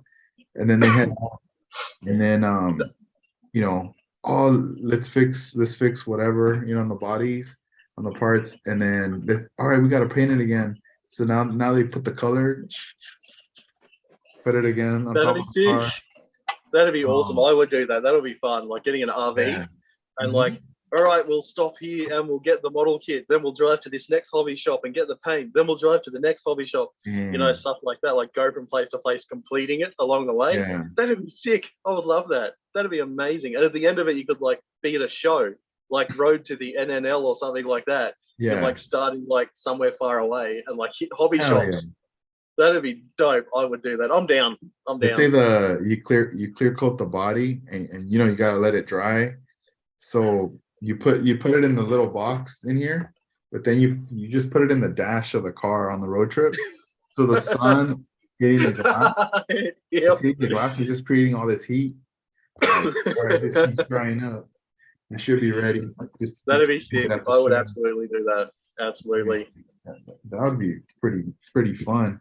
Yeah, I've always thought about like what would happen if like you would go to the park and start working on a model car, like on a bench, right? And like, you know, I mean, no one's gonna trip on that, but let's just say you put it on your little Tamiya stand, and then now you want to paint the car and you bust out with the spray can, like out in the park, and you're just like. Like the cops would like run over and tackle you and think like you're trying to graffiti or something like that. Like would people really trip and be like, hey, like an arc on you, you know? Or you know, he's doing something. I don't know what, but it looks like he's up to no good. You think people would really care, or they just kind of mind their business and then, you know? I suppose it really depends where you like were. Hey, like imagine if like you went to somewhere with like super mansions and private schools and stuff. They'd probably have like parents like scoping out, you know, making sure nobody's up to no good or anything like. Yeah, with like the binoculars up on their balconies, going, "What? He's got a spray can. What's he doing?" Like that kind of stuff. Yeah. But no, I think you'd like imagine if it was something like those busking artists who Mm, like sit there and like they'll do like art on a tile or they'll like do characters or something. yeah. Imagine if there was something like that, but for model building. I think that'd be cool. But like model building happens a little bit slow, you know. So you might like have an audience for like 5 or 10 minutes and be like, "Oh man, he's not doing it. He's just still sanding it or something like that," and they Man, move on or something like that. like Yeah, let's say yeah, you're at you'd a be like, you're at a bus stop and you have your backpack on and you're waiting to get picked up by the bus and then it's taking forever. So you just open up, you turn around, you open up your backpack, you get your model kit, and you start primering it right there. on the And then bus. people are next to you, they're like, damn, what is this you're doing? And then you get in the bus and you're holding your primered model and it smells like paint. Yeah, like the bus driver, like, what the fuck is that smell? And you'd be like, no, no. And you're like looking at other people like, don't rat on me or something Yeah. like that. You just feel like walking around with all like vapors and stuff coming out of your bag. But no, I did something similar. Like one of the first shows I went to, we caught the train into the city. It was like an hour long on the train. And we went to the show. We bought kits and like we were like set up on the train. Like, all right, let's bust out the kits and like look at them. So we had like them set out on the seats and stuff, like looking through all the parts and stuff like that. And people were probably looking at us like going, what the hell are these dudes doing? Like, they're up to something. But no one like tripped or anything like that. But we weren't painting them. We were just looking at the parts. Yeah, just checking them out. Yeah, I think people might like panic a little bit if you like went to a like crowded bus stop and like put a gas mask on, because like then they might trip out. Like if you have like the full mask and the spray I know, paint. right? And you're just like, damn, I'm just trying to primer this body. Yeah, chill everyone, damn. Man, Yeah, no, that'd be sick. That'd be awesome. Probably be pretty difficult with like all the wind and stuff in a park though. yeah. Oh yeah. I was gonna ask you, so like, next month we got December, Christmas and all that. Is there something, like do you have a wish list for like like for let's just say like Christmas or whatever, or I mean, you could always buy a kid and all this stuff, but is there something that you're like, dang, like what's on your list of a kit you want to get for like next year? Get it now to Um, build next year. I haven't really like been looking at too many new kits. There's like I've always wanted to do one of those Hasegawa Datsuns, because Paul XT Falcon 68 did a really cool one of those a little bit ago. I think he finished it. If he didn't finish it, he mocked it up at least and showed me, and I thought it was really cool. One of those. I've been asking Santa for like a new bike for like the last 20 years, and like the fat bastard hasn't delivered yet. So I won't be asking him for anything this year. But yeah, no, like I'm kind of at a spot now with kits where like I have so many different ones. Like you can never have enough kits, but like I have enough different genres where I feel kind of fulfilled. Like with that, like if I want to do like a mini truck, I have Hiluxes. If I want to do like a custom, I have that Hudson you sent, and I have the Mobius Chrysler 300, and like I was thinking the other day because I was like looking at kits, and I got one. I got the Camaro, the new Camaro that I told you about, and like other than that, I was just thinking about it, and I was like, do I have enough? Have I reached the point where I think I have enough? Because that'd be a big thing, because I have a fair few, but I'm not sure. Like yeah, I'm not sure. How about you? Like, what kit would you ask Santa for? Damn, that's a good question, man. I mean, um, man, I think if anything, that new Z, that Fair Lady Z from Tamiya, Yeah.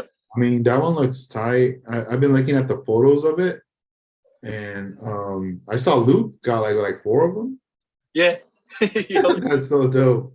I mean, I can't wait to see what he does with those. But if anything, that's like a new kit that I'm quite excited at. Just seeing if I could get my hands on that, like to build for next year, that would be kind of cool. Man, what else? I think just that one right now, if anything, I mean, there's a lot of dope kits that are out there, but like you said, I kind of already have, like some of that stuff. If anything, maybe like tools or things like that, I'd be like Yeah, looking yeah, forward to. yeah. I know there's a slew of them out there, isn't there? Like the tools. It seems like there's so many places like popping up still. Selling new stuff and newly designed stuff. It's like it's hard to keep up. Just today I ordered some of those. I think it's Hobby Mio. I think that's the brand. Um, they have these anti-static tweezers. I don't know if they actually do anything, but I hope like the ends of them are soft so I can like wire stuff without like putting horrible bends with metal tweezers in the way. Oh, Um, is it but those ones where it's like metal, like the body is, but the tips, it's almost like a separate piece that's like kind of yeah, screwed. yep, yep, that's the one. Um, and like I feel like since I can design stuff, if I wanted a different tip on it, I can do that. I could like do roundeds or whatever's. That was kind of an idea I was having, is like designing some stuff for that, to 3D print to work with that. But yeah, you're right. Like there's just an endless supply of tools and new stuff, and like it's really dangerous to go looking for them because I usually end up buying them and stuff like that. But yeah, like hopefully you can find some like cool new stuff like for yourself and for your store too. Hey, like and Yeah, I expand the mean, sort of yeah, the the stock you the have. the hobby Mio, that's been one that's been under my radar for a while. I just haven't like took that plunge to like get any other stuff, but I have been like seeing their stuff, and I am in contact with their distributor to be able to get it. I just haven't like requested anything yet, like from their stuff. But I have seen those tweezers though. I think something like that will definitely come in handy because I feel like plastic tweezers, they're more gentle also, and they could be used for different applications, especially let's say if you're doing something with decals as well, water slides, just Yeah, yeah, things that you can, work on that you want it to be a little bit more delicate on. I've learned yeah, my lesson. I mean, I have different types of tweezers now, but there was a time where I only had like one tweezer that I always used. I forgot what brand they were, but they had on the inside where you close it, it had like teeth in it. And anything I squeezed, it left like those like teeth, like little teeth. yeah, yeah. And I was like, whack. And I had to just get some tweezers that were gonna be like more like smooth. Yeah, yeah. I think I got like a set of like they were really cheap, like from the dollar store, like a set of like 5 different ones, just so I could like get used to the different shapes. And like other than that, I don't think I ever like really upgraded until now. Like this will be my first, like I think, like proper model building marketed tweezers, because I think they're more for like Gundams and stuff like that with like really like tiny itty bitty little decals and stuff like that and things like that. Hey, nice background. There Um, you go. the The toaster bus. Where's it toaster built at? bus. Do you still have it? Yeah. It's up on my shelf, Okay. in a display case. I have another one, Matt, Cressy Derp. I think he goes by a different name now, like JZX Matt or something. He did some like Skyline Nissan Cherry tail light file, and they're really synonymous with like custom tail lights in Japan. And I've got another one of those bus kits that I really want to do with those tail lights and like a rotary engine, and stuff like that. And I just haven't decided if I want to do it like with Japanese wheels or like custom wheels like that one has like Pegasus Supremes on it, and I just haven't like decided. But yeah, I still have it. I still have it. It's like it always annoys me that I put the pink pearl over a white color and it just turned into silver because that's supposed to be pink, like a really pale pink. But I did it over white before kind of realizing that you need to do like an undercover color on it. But yeah, it's still kicking. I think one of the headlights fell out because I just used wood glue. And I was like, when I was moving around the display cases, I must have jolted it wrong, and one of the eyes fell out. But but yeah, that's one of like my favorite builds. I think it was like just one I finished like I think when I hadn't been on Instagram long or something like that. And but yeah, that's one of my favorites right there. Yeah, that's an awesome one. I like that one. Now that I'm looking at it at the background, I could see the pink. I could see it now. Really, I can't really like. I must be like too colorblind to see like how close it is to like pink and silver. They're too like close together. Yeah, I could see it like an undertone like in there of like pink. Before I didn't, but now that he pointed it out, and the more I stare at the back, like the back, I can see it more on there. But it looks tight though. I like it. Yeah, it's kind of like a happy accident type thing. Where most of the stuff I do is a happy accident with paint. But yeah, I really like the color. It's like it's a modernish color, like being all like sleek and stuff, but on an old school car. Like I'm kind of I hope that I can do a good enough job with the other one as well. With like the paint. I haven't decided yet what colors or anything to do that. I might use that spinning wheel thing to pick a color for it. Just to leave it up to like the model gods. But I definitely want to do like a pearl color for sure. I think they suit those cars really well. Yeah, that's pretty neat what you do with the selecting of the color wheel. Yeah, it always held me up, so I'm like, screw it, I'll leave it up to chance. And like it's it's worked out okay so far. That skyline was supposed to be a lot like darker green, but I did it. I wasn't thinking, and I did the base coat in white, and then did the pearl green over that, and it turned into like a really really light green, like with no nuts in it. But what it happened, it happened. I wasn't going to redo it, that's for sure. That's cool. Man, there's like so many everything now. I see the Black Friday sales are coming up. Like it's just like everybody that we follow or things we buy from companies, right? It's just I saw some people already doing it from like last week. Yeah. I was like, damn. I was like, damn, that's crazy. I mean, whatever, like whatever their plan is, But I'm trying to think. I don't know if I did that last year or maybe I did like a full week. But yeah, I'm just waiting until Thursday. I'm just trying to be patient about it. Yeah. Will it be like?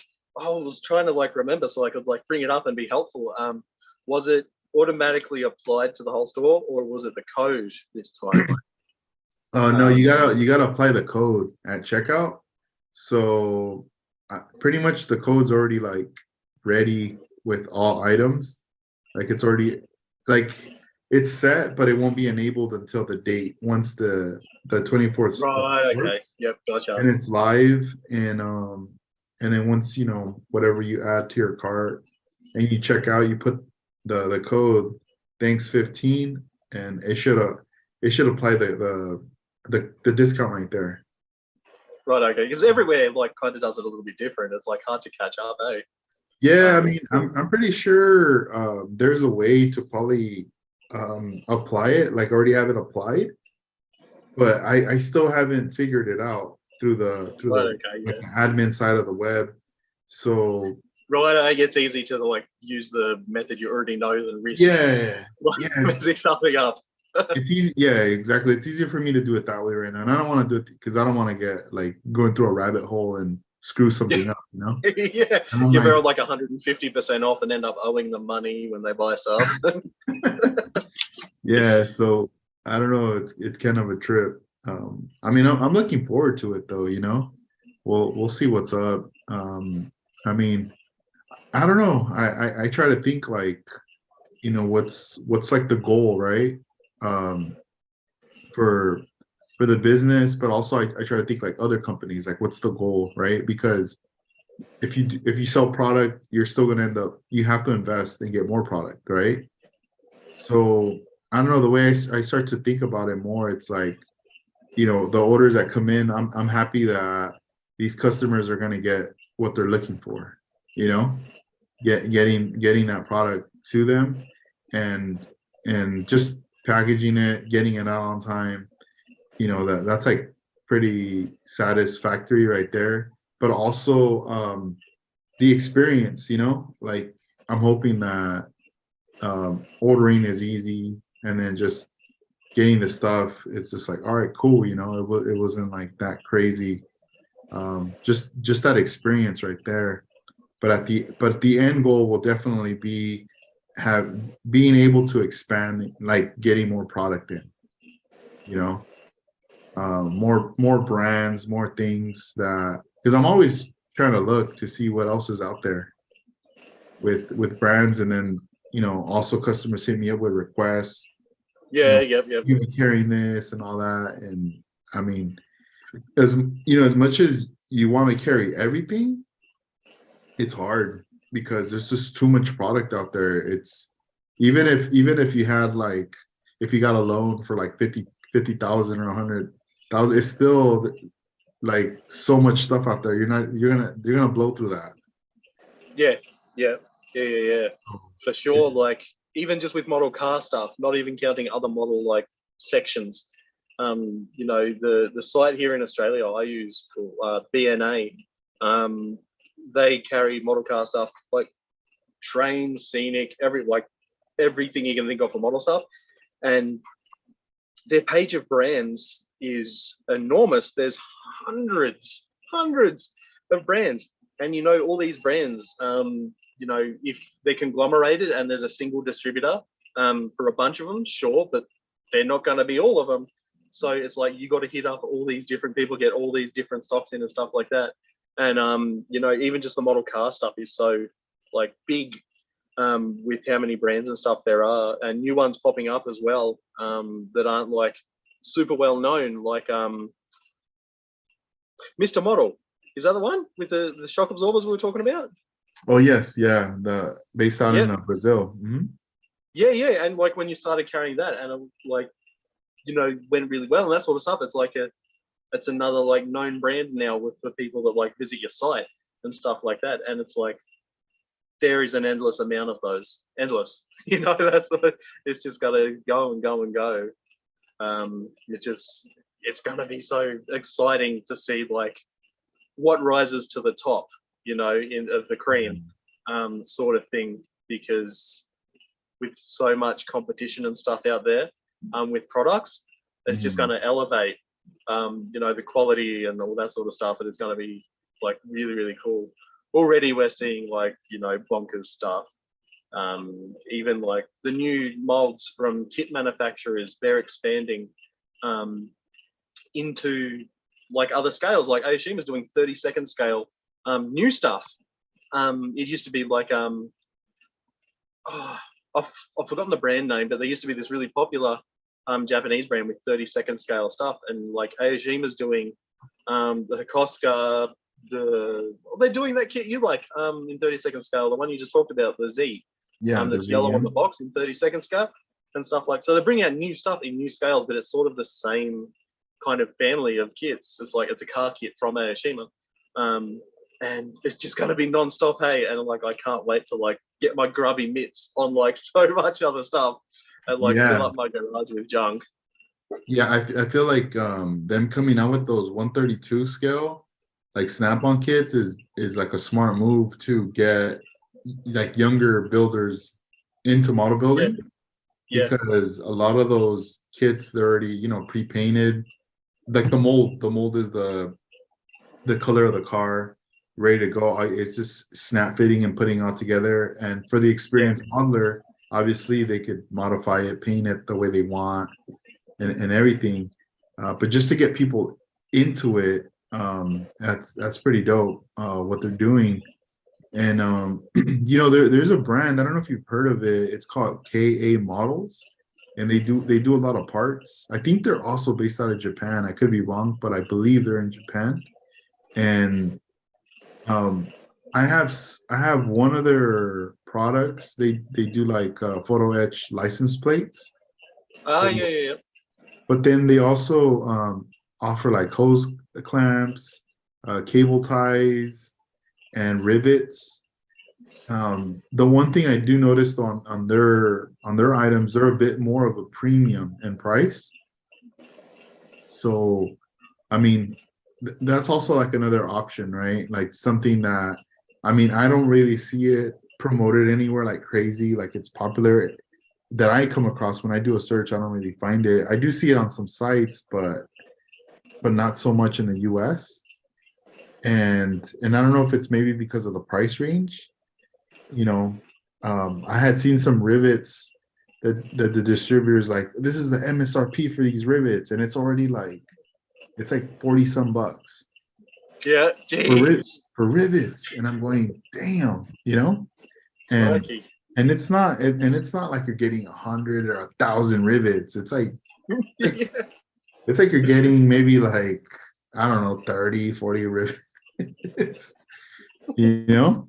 And I mean, they might, I don't know. I haven't gotten the rivets. Like it's one of those things where you do want to get it, but then you're like, well, I don't know if people, that seems like a lot of money for rivets. I don't know. Yeah, like what would be the the difference between the $40 rivets? Got frogs on the brain.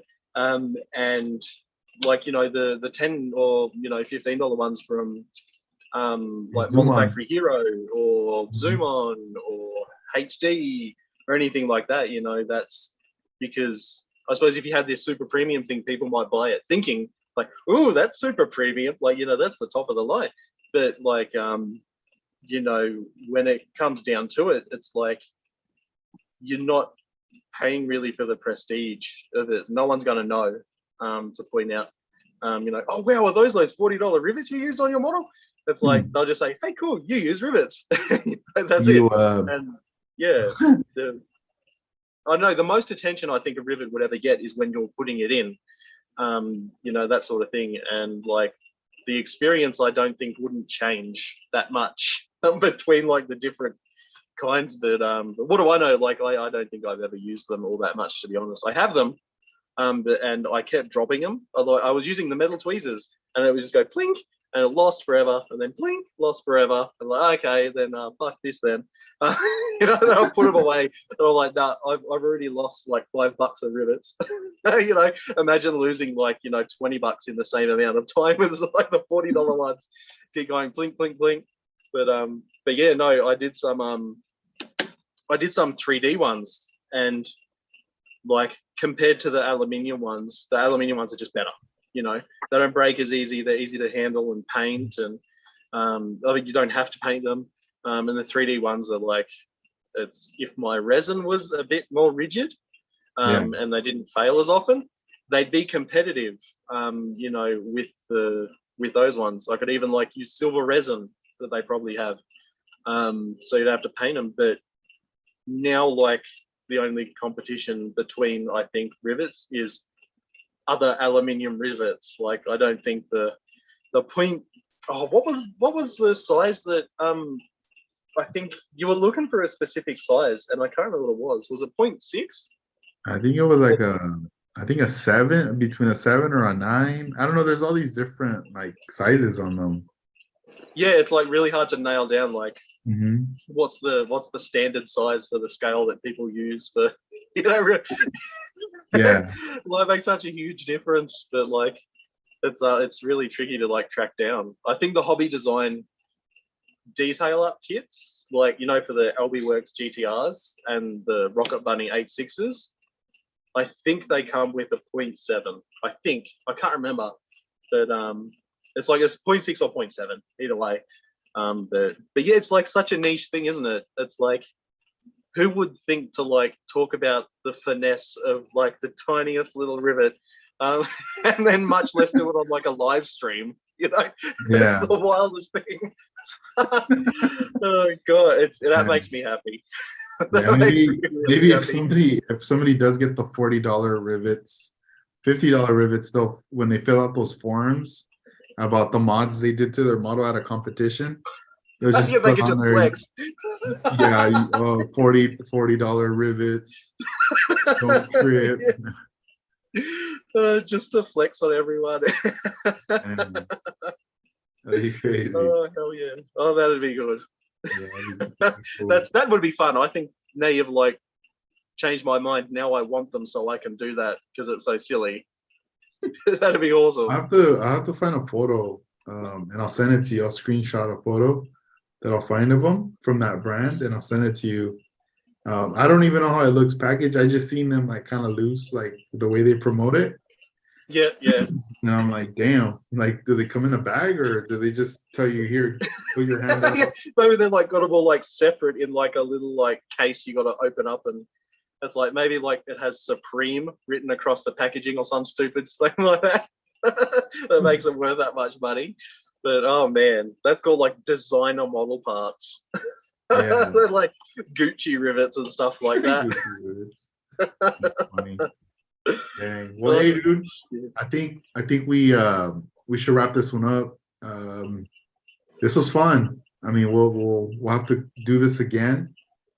And Yeah. any shout outs or anything you wanna any goodbyes or anything you wanna say? Yeah. I agreed to shout out Armando. Shout out Armando. And just everybody who like I chat to and have connections with, really makes the hobby much more than building little plastic cars.